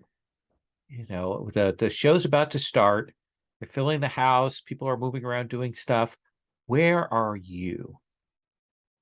Are you backstage? Are you in the rafters in your shadow outfit? Are you moving around as a guest? I think I'll have my stealth clothing, my camo's armor underneath costume. I don't know that I'm gonna be on the event. I can't imagine my mother put me on, but I'd like to similarly to Jake, I'll dress up so that I can walk around freely. Absolutely. But here's the thing: is you are one of the scions of this family. Right. No one is going to question you back there. For fear of offending your mother. So that sounds great. So you are moving around. What do you want to be doing? What is your goal as you're moving around here? I'm gonna keep an eye tabs on Sandor, because I think he's gonna do something. Absolutely. We'll come back to that in a moment. Timothy, what are you doing? You can see the rearrangement of the schedule now. That kind of rearranged some of the acts and things like that. You can tell that Uno is not happy, but the sense you have is that Xenia has faked it, that this has come from her mother. So they've done this little rearrangement that it ends with this kind of, wedding ceremony as a symbol of the revival of the church and so on. What are you doing? I know that I have someone here who doesn't belong. Okay. So I am going to now, like, very carefully go around looking for whoever else is here that doesn't belong. And in particular, I'm interested in let's see, who was it that it was Mendoza, right? Yeah. Who had that I'm going to go by Cyber Mendoza's. assassin. Yes, I'm Okay. going to go by Mendoza's dressing room and see whether, you know, like, is that person there? Are they hanging around? Whatever. What's going on with that? And last, just kind of because I'm kind of getting things in mental order here. What about you, Jake? What are you doing? I'm staying as hidden as I can while I try to see what's going on. You know, where's the suspicious activity, and trying to keep an eye on. As much as I can. I'm covering the exits or the entries, because she has to be found near the stage, so they have to bring her up here from somehow. And so I think that's what I'm focused on, trying to kind of just watch for where Deirdre could be coming from, or who's acting suspicious. Okay. So I'm going to do this order. We're going to start with Timothy, and then we're going to do Jake, and then we're going to do Grace. Let's take our 5 here for our second break, and then we'll get rolling onto this final sequence. Timothy, what do you think you're rolling for your backstage investigation in between having to check on things and go back? What is it that you want to roll for that? Man, this just feels like this really probably should be sneaky, I imagine. That seems right. Is a thing that makes the most sense to me. If we want to now, how does spending reserves work? So reserves work. You can spend reserves to get to just use that number instead. It won't gain you momentum, and it isn't a roll, so you don't also spend an action token. Okay. Can do that. You can also spend reserves to regain action tokens. Got it. So I'm not entirely 100% clear, even after 3.5 games, of like exactly when we're going up against a target number and when we're making an opposed roll. So I do the opposed roll when we're very clearly directly acting against somebody. Okay. Otherwise, I do a target number, and I'll kind of give you a vague sense or a very specific sense of what that looks like. Cool. So like, this feels, I've got a pile of reserves left still. This feels like a time to just burn one so that I don't have to worry about rolling. Absolutely. Is that 8 sufficient to count as a success? Or I think that 6 is sufficient to count as a success. there we go. Okay, cool. Yeah. Then I will just burn that 6 to this is just kind of poking around as opposed to anything super. Right. So I'll just spend that so that I can be assured that we'll move forward here. Right. And to give you a sense of the reserves, if you spend a reserve with a value 5 or 8, you can get a yellow token, or a 9 to 10 to get a green. You can also spend reserves that total 10 or more to gain a momentum, which always seems like a bad thing. Yep. But you can also spend a reserve to take cover after do a combat action. Okay. Spend that 6. And I think you will find yourself backstage in between one of these moments. You've kind of been watching, and you see in a similar like costume borrowed, you will see that cybered person come out of Mendoza's dressing room. You have the sense that maybe concealed back there, and you will see her with a package head up into the technicals, heading for what you know is that smoke machine. All right. Man, and now I got to decide, do I want to intercept cyber guy, or do I want to go after her? You know what? I think I can deal with the cast of the smoke machine.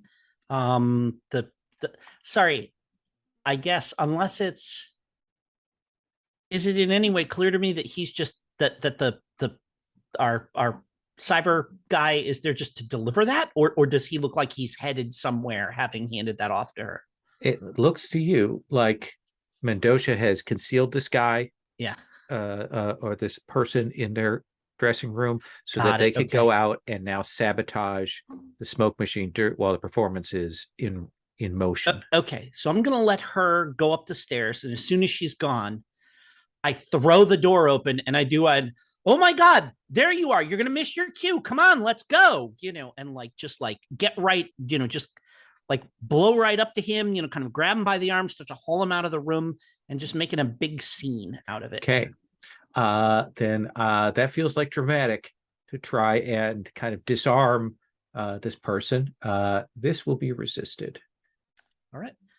This I is feel like social versus this social. this is something I can use my smooth talker die for here. Yep, I've got a I 9. think you've got a 9. I'm just gonna spend my 10. Okay.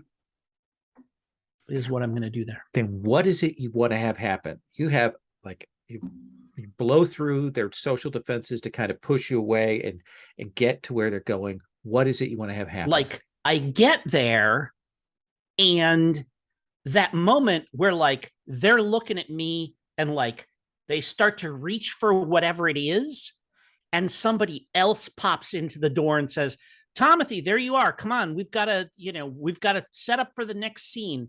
And I say, like, you heard the man, let's go. And I, kind of like do the like after you thing to kind of get him out there. And like, because this person isn't going to leave until we're both out of the room. Right. And then that gets us out into like, the high traffic area where everybody's walking around and everything. And I've got that thing where I've just like got my hand in the small of his back and I'm just kind of, just kind of marching him towards the stage in that way that like anytime he tries to turn away or something like that, there's, I like kind of steer him, oh, no, not that way, like that kind of thing. Absolutely. I think with this, you can dump him into a chorus going on stage, circle back, and pick up this device. He will check it out. It's non-lethal. It is clearly essentially meant to cause a stink and disrupt the performance. You have the sense that this is one of Mendoza's fans who was willing to undertake this highly illegal thing to disrupt the performance. But nobody would be harmed, except it might cause a kind of a riot inside because it's pretty much a massive stink bomb. All right. So I'm gonna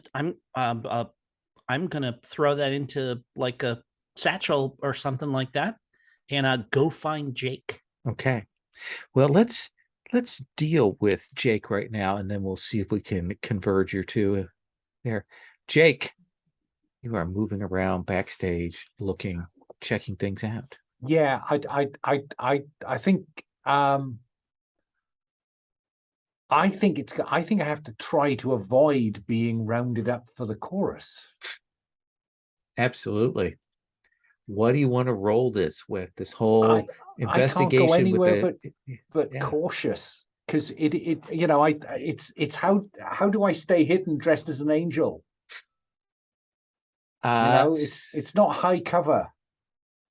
So that's 2. You only have your red token left. Yeah, I do. What do I have to beat? Well, I think that's definitely right now to not get pushed on stage is a 5. To actually not get pushed on stage and find something is a 7. Okay, so no, I'm not going to spend those reserves. I need those. I'm going to roll 1d10. Okay. 6. So how is it that you managed to avoid getting yanked away and up onto stage. I've had this vision in my mind sometimes. So we come in a close up on one of the chorus boys, and the chorus boy looks down like that, and we follow his glance down to see the torso of another angel, but passing the hat through his hands. and somebody says, "What the hell?" And then they have to go, and so I avoid being shuffled on stage because I have the hat. Absolutely. And somebody says, "We'll have your union card for this," and moves you off. And I think, there's sweat probably drenching you both back, heat and everything like that. And I think you turn around and there's Tomothy. And if that's how that happens, and someone's like, we're gonna have your union card for this, it's okay. It's okay. He's going on instead. And that's when I shoved Cyber Guy out into the spot that Jake was supposed to have. Kind of desperately craning back to look at you, and on stage for the big chorus of the preliminary angels, and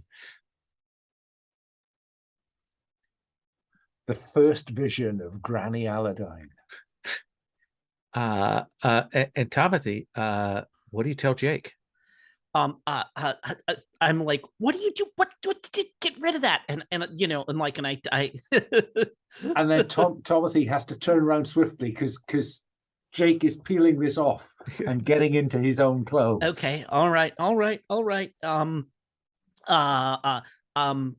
I found a thing, and it was meant to mess everything up, and this is it. I'm not quite sure how it works, but maybe you can use it somehow. And I hand him the package.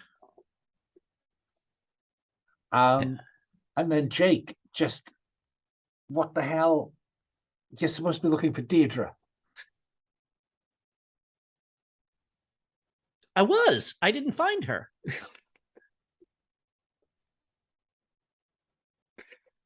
I'm going to cut from YouTube. Sister Grace, what do you want to roll for your shadowing of Sandor? Oh, definitely sneaking. Okay. I'll use my yellow token. Okay. 4 dice.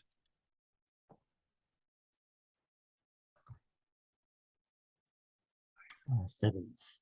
So, the show starts. We go past the first act. We're kind of now in that start of the second act after people have come back from the intermission and things like that. And you kind of follow Sandor, and you see him go down to one of the surface areas, and you will see him open a side door, and you will see this figure come in it's a pretty good approximation of the ushers' uniforms here. And it's this figure that they look like the angriest, roughest usher you've ever seen. And you will see Sandor hand this usher a pass card, and they kind of nod to one another. And this usher starts up and looks like he's like heading up to one of the sides to go up to one of the upper levels that looks down onto the stage. And then Sandor goes the other way. He's let this guy in, given him access. What do you do? Oh boy.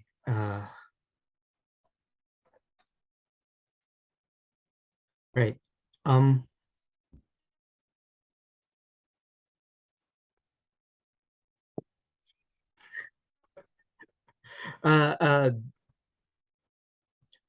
call out to him.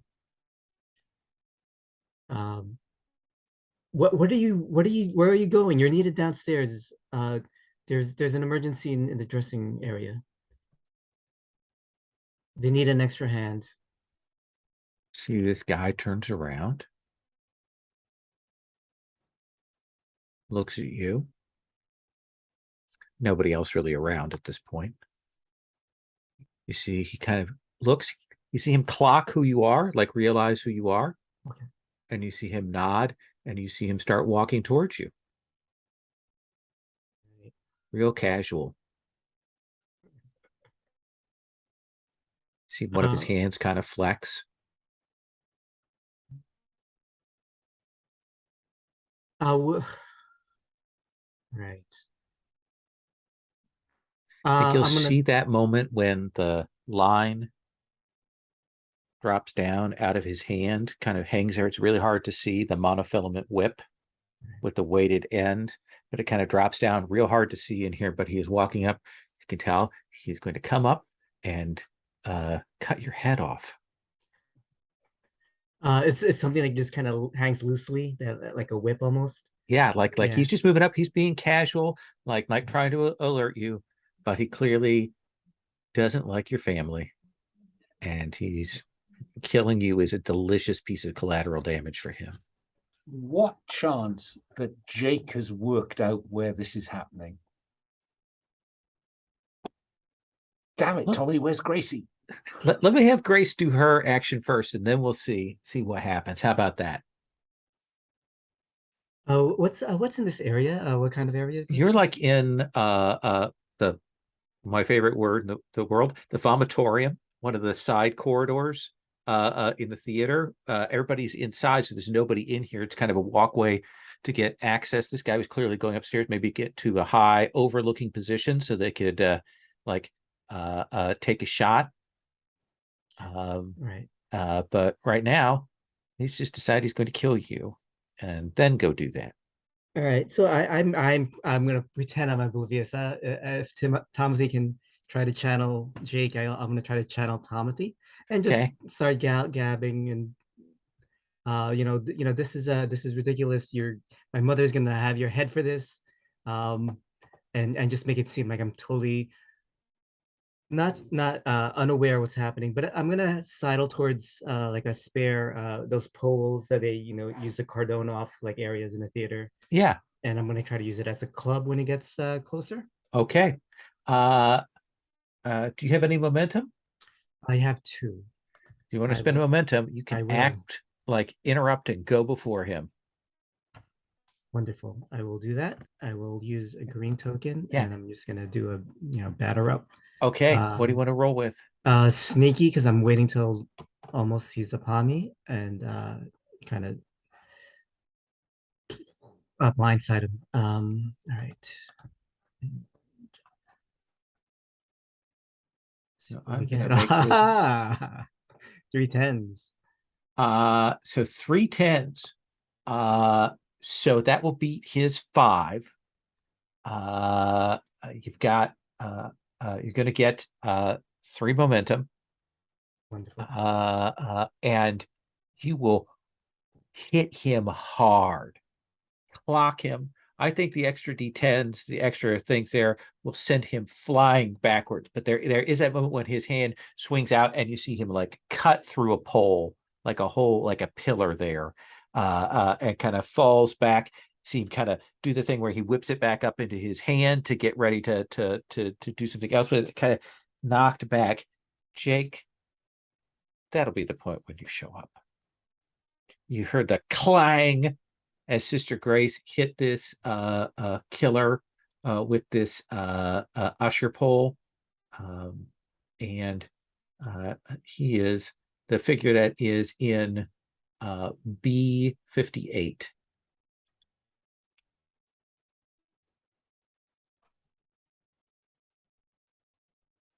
Oh, yeah, he looks very sinister. With his extremely dangerous yo-yo. Yeah. Then I need to duck under the incoming monofilament and just punch him. Okay. He's getting up. So this is physical versus him. I'm going to roll for his defense. Ooh, not great. 1, 1, 2, and a 7. Okay, so violent is 2. Can momentum help at all here? No, you can it? No, okay. So I want, yeah, I just hit him. Okay. 2d10. Oops, wrong place. Hang on. Sorry, I've overtyped 2d10. That's okay. There we go. Overexcited. 2d. Oh, sorry. And I will spend the green token to make that 4d10. I think there was something 4d10. going on in my head. Okay. So 8. that will hit. So you will clock him, send him crashing down to the ground. He is going to take a swing. He is just barely left up because he's taken now a number of hits on his harm track, but he's going to take a swing at you, Jake. And So do I resist this? Yes, you can try and evade. Well, because I have hard to kill. Each rank of this talent counts as resolute as one higher when resisting damage. So that would be if I hit you first. You Oh, first I get see. to evade. Okay. Well, I think that's probably fast, isn't it? Yep, I've got a 7. 2d10. Oh, a 7. If I spend my 7, I beat that, don't I? Yes, you do. I'll spend my 7 and beat that. Goes past. Grace, you see this. You clock this guy. Serious hit. He goes back. Jake comes out of nowhere, catches him across the jaw. This guy swings, misses Jake. What do you do, Grace?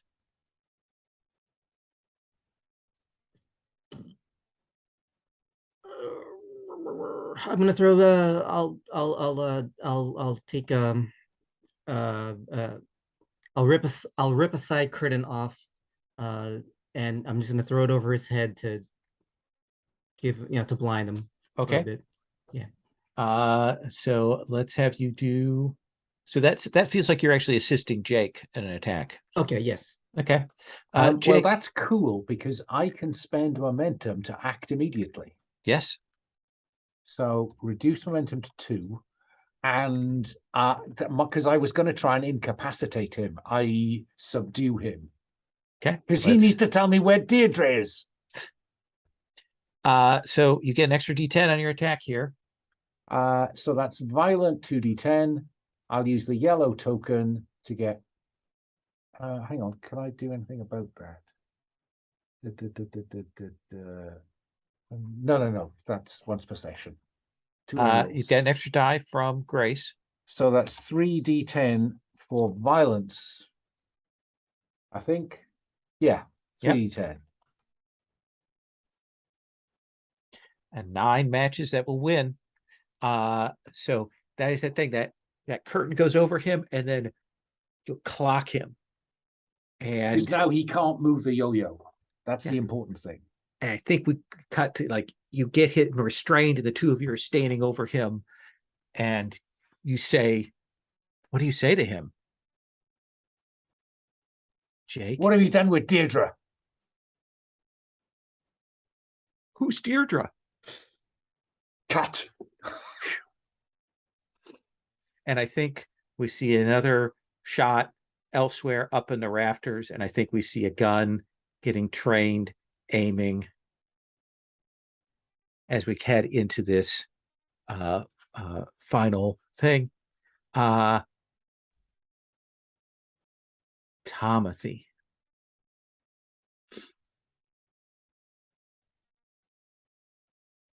I think that you will see in this middle of the thing, you will see Sister Adelaide, or Mother Adelaide, rather, will come up to you. Timothy Gallivant. She's Mother Adelaide. It's such a pleasure to make your acquaintance. Grace has told me so much about you. We have met in passing before, but just in passing. So I appreciate you introducing yourself. Your brother is indisposed. You will be taking the lead for these next 2 big production numbers.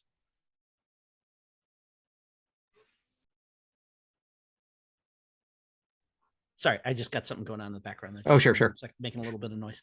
But I raise an eyebrow and I say, "Oh dear, is he all right?"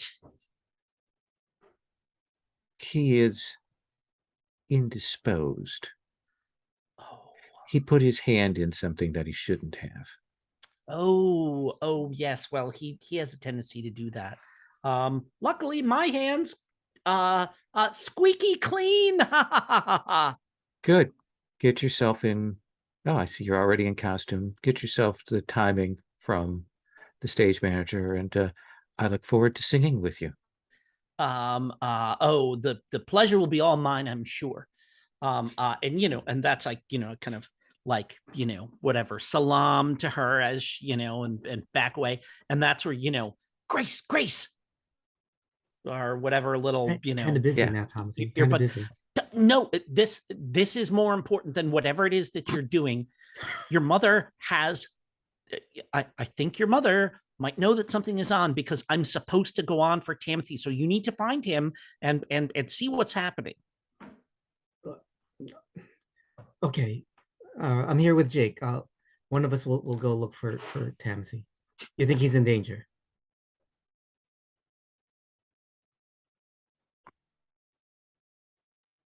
Yes. Well, I don't know whether he's in danger or not, but this whole thing falls apart if he's not on stage. That's all I'm saying.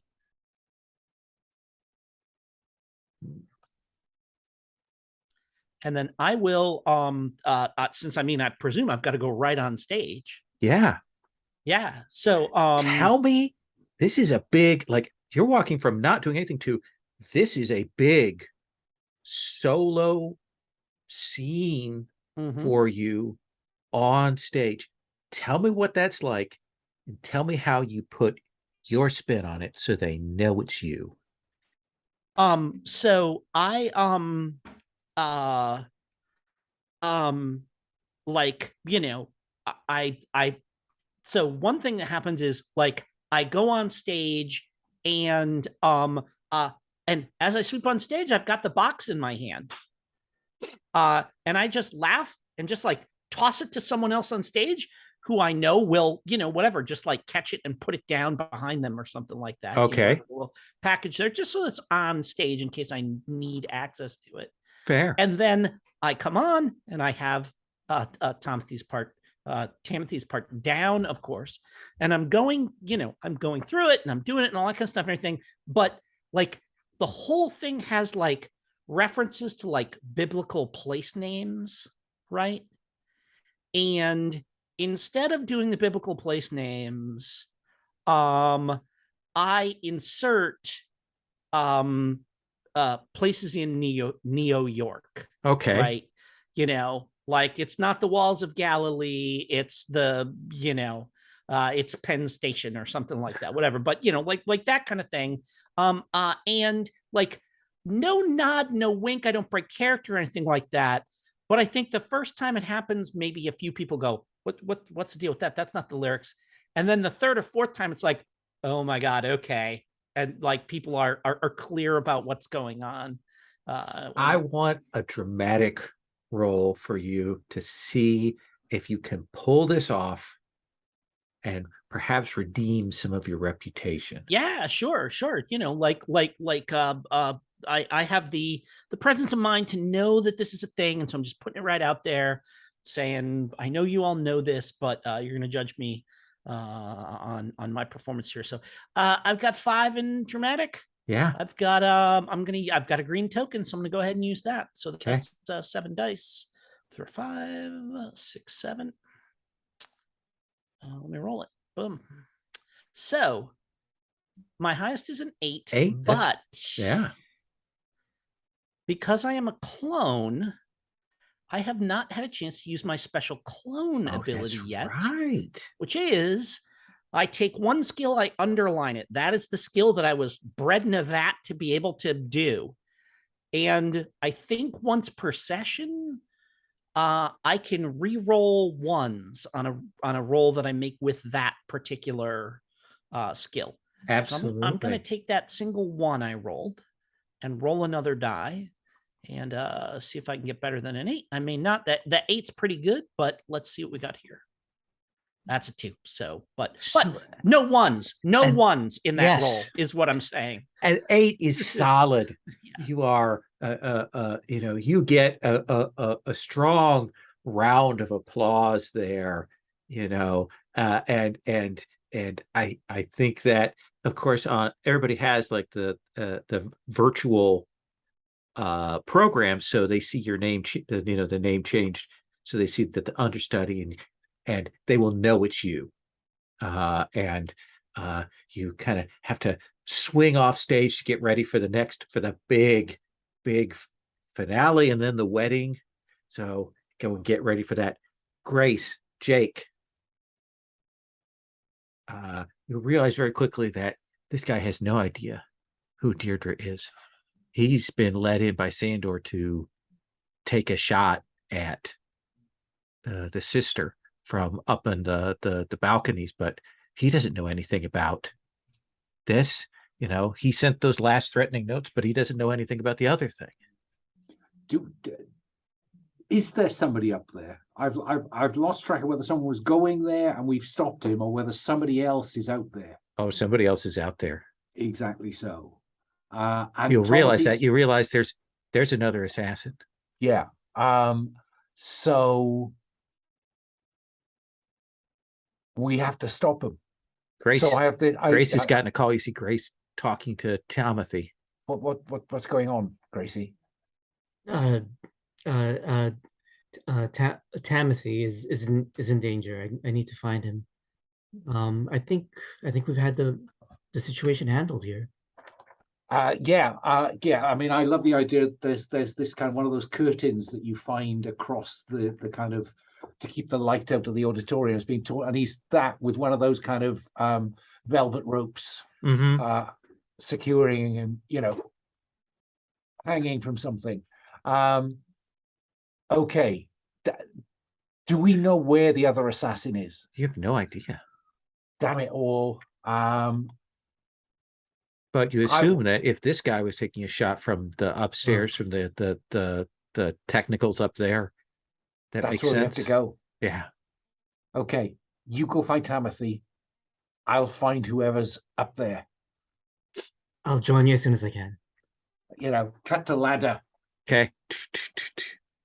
All right. Sister Grace, you'll go running backstage, and I think we're going to cut. I mean, what you imagine, we're cutting between 3 scenes here. One is the start of this big number on stage. Timothy out there, the woman in the deathbed, and the special effects going on, and the smoke coming out, and all of that. And we cut to Sister Grace. You're backstage, and you'll see these 2 gorillas, not literally, but these 2 guys, big, broad-shouldered guys, and you see they have Timothy, like each of them has one arm behind his back, and they are lifting him up, and you can see they are hauling him down to the loading dock. He has bruises on his face. He's clearly been worked over, and you can see that these are some of your mother's goons who are about to go and take him for a drive. Hold on. My mother has something very special for him. There's been a change of plans. Let's have you make that roll to convince these guys that you know what you're doing. I'm going to roll 2d10 for their resist. I've got a 5 as my highest. Okay, that's not too bad. I just have the red token. Or you so it feels like sneaky. Can't you spend something to get your green one back? I can. Fine. I will spend a momentum, I believe. Yes. So you can spend a 1 momentum to recover an action token once per session. All right. I will take the green back. I will use that. I will use sneaky. And that should give me 6d10. And we shall see what happens. Oh yeah. A 10. All right. They're like, they go, okay, they hang on to him, they stop, but they're like listening, like, what do you want us to do? We were supposed to drive him off long drive off a short pier. No, no, no. My mother knows he's an actor, and she knows what's gonna destroy him. When the time comes, we're gonna put him on stage, and he will be the laughing stock of the world. Hold him fast. Sure about this? He got kind of lippy with us. Well, we'll see. We'll see him. We'll see him. You'll see him babbling soon enough. Okay, and if you direct them direction to go, they will fall in behind you. All right. Oh, gosh. Do you head for the wings to get ready to put him on stage at some point? Yes, but also at a place where I can see if there's an assassin. Okay. I can look around as well. Yeah. Absolutely. Jake, this is an investigation. This is you trying to figure out where the shooter has to be. What's going on?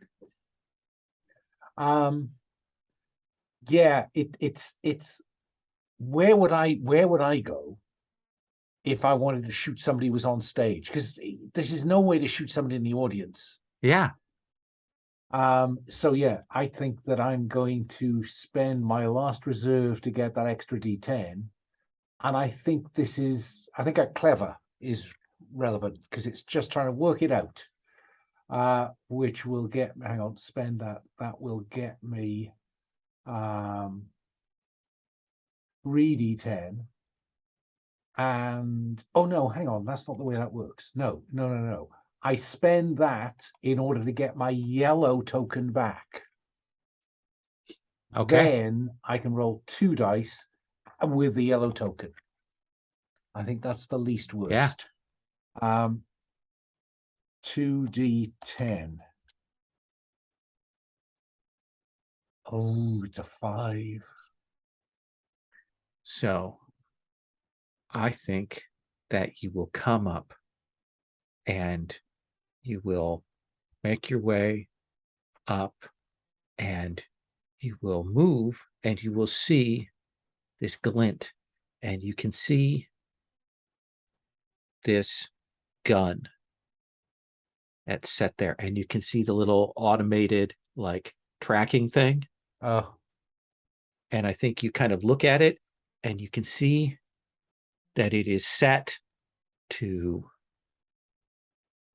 just wing Mother Adelaide. Not to kill her, but to miss. Ah, of course it is. And that's when you feel the billy club come across the back of your head. As somebody I would like you. to spend Yes. momentum to take the spotlight from a GM character. Okay. And then let's have you spend that. And then I'd like to spend my last momentum to take an action before anybody else. Okay. And let's have you make that attack roll. Oh, this is getting a little desperate. Isn't it though? Isn't it though? 2d10. That's the only game in town. Yeah, let's do that. Let me roll. 1 and a 6. Let's roll for this person. Oh, so I think you turn around and you take this swing and you see Maslow, this woman, this agent, drop back and you see her push Deirdre down. Deirdre, who is doped up to the gills, crashes down. You see her roll and then slide. And there's this moment where you see Deirdre now is hanging off the catwalk. And this woman sliding. And you can hear the sound of the gun kind of getting ready as the big climax of that scene is coming up. Timothy's up there, getting ready for the ascension moment. Mother Adelaide is up there, and this woman, hits the vibro on the club, and comes at you. We'll come back to you in just 1 second. Timothy, I think that you will see, as all of this is going on, you will see at the wings Sister Grace and these two goons and a very beaten up, but still in costume, Timothy. Mm-hmm. So this is where I, take a couple of steps back, and miss my mark and tumble 15 feet from the platform that I'm on down onto the stage, where I land face first, so that and so that, like, in the confusion we can make the switch. This is going to be a dramatic role. I think so. Yeah. All right. So I think I'm just actually, let me make sure I know what I'm doing here. Sister Grace, if you would like to throw a die in for your part to coordinate with this. Yeah. Sure, I won't say no to a little extra help. That would be cool. All right. Oh, there we go.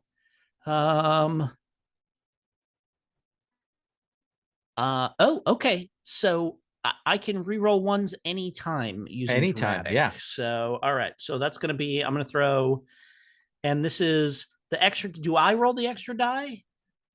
You roll the extra die. Like, okay, Grace gives me a die and I roll it. It's not Star Trek. All right. No, yeah. I kind of hate that, actually, in Star Trek. I will take that 9 that I Okay. have showing there, I think, is what I will do. Absolutely. Oh, you know what? But I will re-roll a 1, because why not? Yeah. I want to have no 1s. That's what I want. Okay, 4. Okay. No 1s. So, Grace, Timothy, describe to me, like how do you coordinate? What do we see happen? How do you do this switch? Man, so like my part of it is like I said, I take that step, and I kind of turn and I try to make the fall look as graceful as I can. Okay. But it's just a face plant. Like, I'm gonna be hurt. Like, Okay. I probably broke like a broken nose and stuff like this and everything. And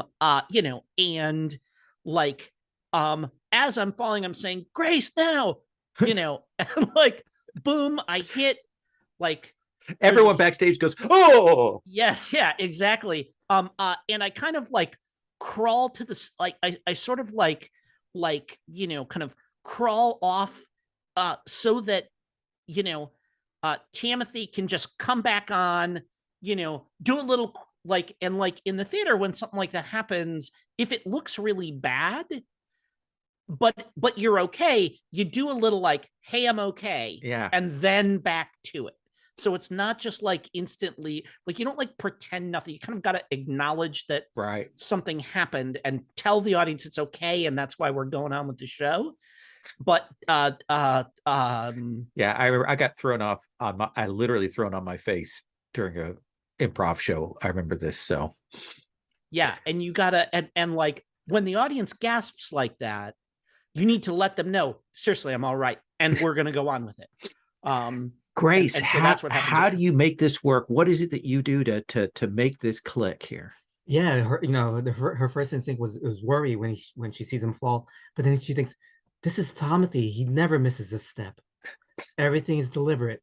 So as soon as they see him fall, I motion to the goons, get ready, and then you're crawling over, I guess, or something, and underneath maybe a curtain, and I have them push, time and with a 9, I don't think Mother Adelaide notices the swap, and suddenly pop up and does the high sign, and it takes a slight bow and then is back into it. Meanwhile, up on the catwalk, Jake, this vicious killer, with a vibro club coming at you. Deirdre's starting to slide off the catwalk. This gun going to fire here soon. What do you do? I want to interrupt. Yes. I'm going to spend one of my momentum.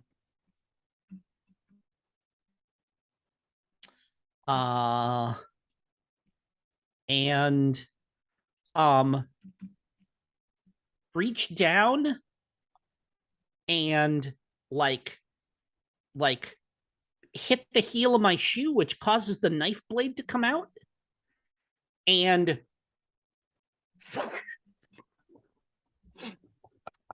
you want to take a throw? Yeah. I love it. Let's have you roll. All right. I'm going to... I think it's a set difficulty that's high rather than me rolling a defend for this person. Sure. And this is, I feel like I'm rolling on fast here because the point, like, I don't necessarily, like, I'm not trying to like put it between the assassin's eyes.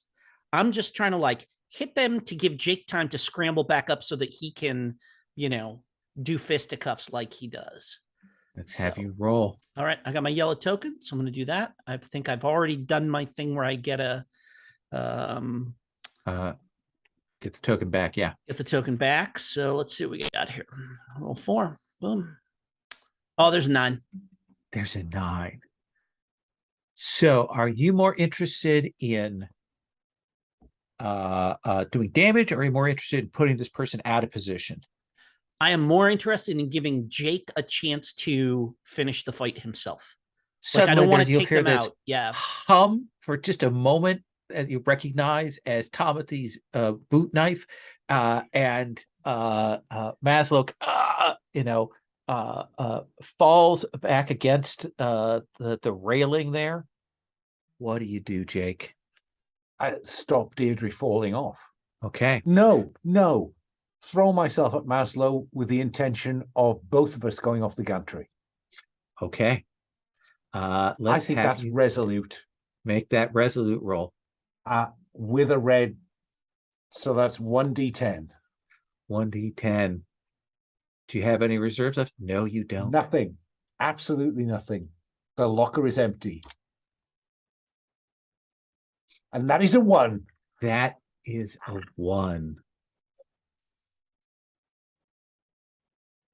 Then I think that you do. You hit her, you smack into her, and you start to teeter, and you see Deirdre look up at you, and she's holding on. She's got a grip there, and her eyes lock to you, and you see her face as she realizes what's about to happen to you. She goes, no! And then you fall. And back, we're up on the technicals. We're not actually above the audience, anything. And I think there will be that crunch as you fall 100 feet. Now, I am hard to kill. That you are. I'd like to roll resolute to see if I land on top of Maslow. I like it. Let's have you roll. So when I'm resisting damage, I roll 4 dice. Yep. Because I used the red token, I can now get the green one back. So that's 6 dice. So on a 10, 100%, like you land, you do it like you want. On an 8 to 9, yes, but you have broken so many bones. Okay.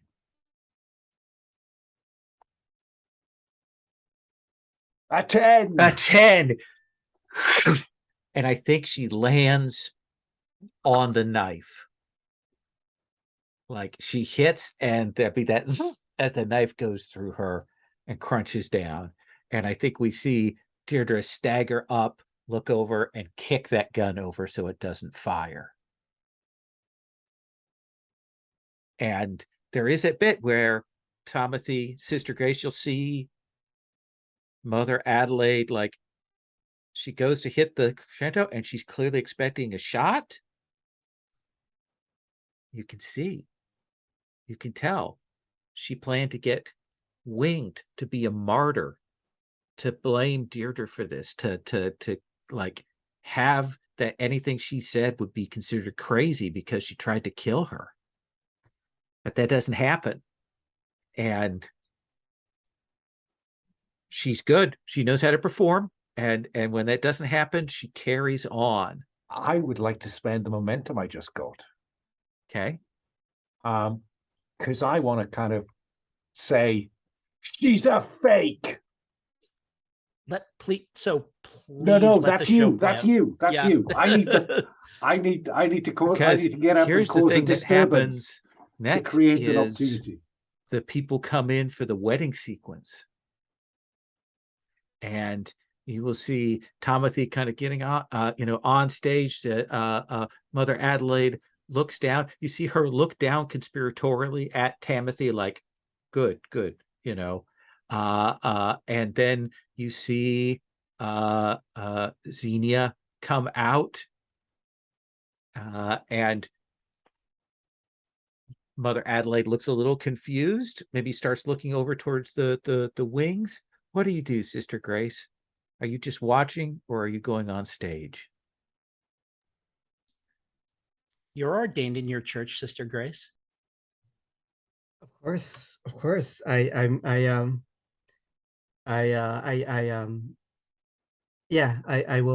will go up by her side, and yeah. I guess she has like the trail. Yeah, I'll follow. Kind of grab onto the trail, come up behind your sister. You see your mother kind of like looking a little confused about what you're doing there, but she knows and that this isn't Timothy, and you see her go through the full ceremonial thing to do the wedding. Could I have grabbed Tadsu to accompany us as well? Yeah, absolutely. And we'll do that, and the two will kiss. There's audiences going wild. Timothy, how do you pull the curtain back? What do you mean when you say how do I? Are you revealing that that this is not her? Are you waiting till they leave? How are you doing this? Are you taking your bow? Like, what do we see? Like I mean, I think it's everybody's going crazy, and they start the curtain call, and like it becomes clear, and when I walk on during the curtain call and take his hand, and we bow and we do the you like this thing. I am delighted that people like walk out of the theater confused about what exactly happened there. Yeah. And I think there'll be that moment where you see Mother Adelaide like trying to gesture to the gorillas to come over and get people, but it's so crowded and confused on stage. Grace, I think you can get your sister and Timothy out of here if you want. Yeah, kind of move them through the crowd, get them out of there. And I imagine that in the sort of the chaos of this, we see Deirdre come down to where you're at, Jake, and we'll grab onto you, and I imagine someone of you has called the cops, and I think yes, Jake faints into Deirdre's arms. Catches you there. And I think we have to go to epilogues. We know that so much evidence has been accumulated about Mother Adelaide. I think kidnapping, all kinds of financial crimes and things like that. Even though it's not exactly appropriate, we will see the cops and the flashing blues outside the theater at the end of this. But let's talk about epilogues. Timothy, what is going to be your epilogue? My epilogue is a 4-year run of this show, including like, you know, like a whole thing where I fall off the stage, and it's like it's the show, but like the meta thing with the whole. So it's like a show within a show that is Noise the is off. Okay, yeah. downfall and all that kind of stuff and everything, and and there's the whole thing where I fall, and and whoever's playing Grace is like, that can't be Timothy. He never misses a step. Like that kind of thing. Yeah, and like, and that gives me, and I get my career back as a result of that. So excellent. What about you, Sister Grace?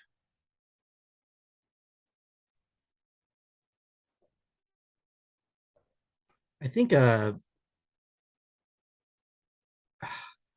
right, Sandor has to go to jail. I do Yeah. I tell him, confess to everything. When you come back out, I might have a job for you. I am going to I'm basically going to take over a Novelite, and Xenia and Tadzu. We're going to be all very vocal about denouncing what has happened and doing, multiple reviews of and since Xenia well, I'll invite Xenia back, and it's going to be an actual family thing now, rather than the mother being the tyrant, and the dictator. And we're going to reinvent the Novelites so that it's actually serving the people that they minister to. And I think we have a scene where I'm going to possibly destroy the camo armor, but then Oh. I'm just gonna instead, at the last second, put it aside, Put it the away in a closet. secret compartment in your office, kind of thing, Right, just in case. just in case. Yeah. And what about you, Jake? I think it's a scene in the office of Connell and Emmons. And it's Jake and Deirdre sharing a drink as the light comes through the Venetian blinds and rain runs down the window. And Jake looks to Deirdre and says, back to normal then. As normal as it gets with you. And that's our case. That's the wrap on that. I would like to do quick stars and thoughts. If anybody has. Let's do that same order. Jim. Oh yeah. Thank you, Lowell. Stars to you for giving me my great big musical number that we've been leading up to for the whole thing. So very it's what the whole game was about, was getting you to there. So well, just like I love it. My standard star for indulging my bullshit is is thank you so much. Rod, big star to you for I really enjoyed the conversation between Timothy and Grace when Timothy was like explaining about the plan for the wedding and everything. And I think you're like, I know what all those words mean. I don't understand them used in that order. Was that's a great line. And just like Timothy's excitement and Grace's dubiousness is like, kind of our relationship in a nutshell through the whole game. I think Timothy excited about things that Grace is none too sure about. I think that was fantastic. And Alan, start to you for you were supposed to be looking for Deirdre. Okay, well, I didn't find her. So this is what's happening now. Thank you for taking a moment to let us to kind of pull back on like hollering about her and let us finish our show. So that's always cool. We had some real good there's a lot of good give and take where folks had ideas, but other folks we paused to have those conversations about what would be the most fun. And I really appreciated that moment. So thank you for that. Awesome. Rod? Yeah. Oh, yeah. Star Steel. I mean, just balancing everything. Like, oh my gosh, the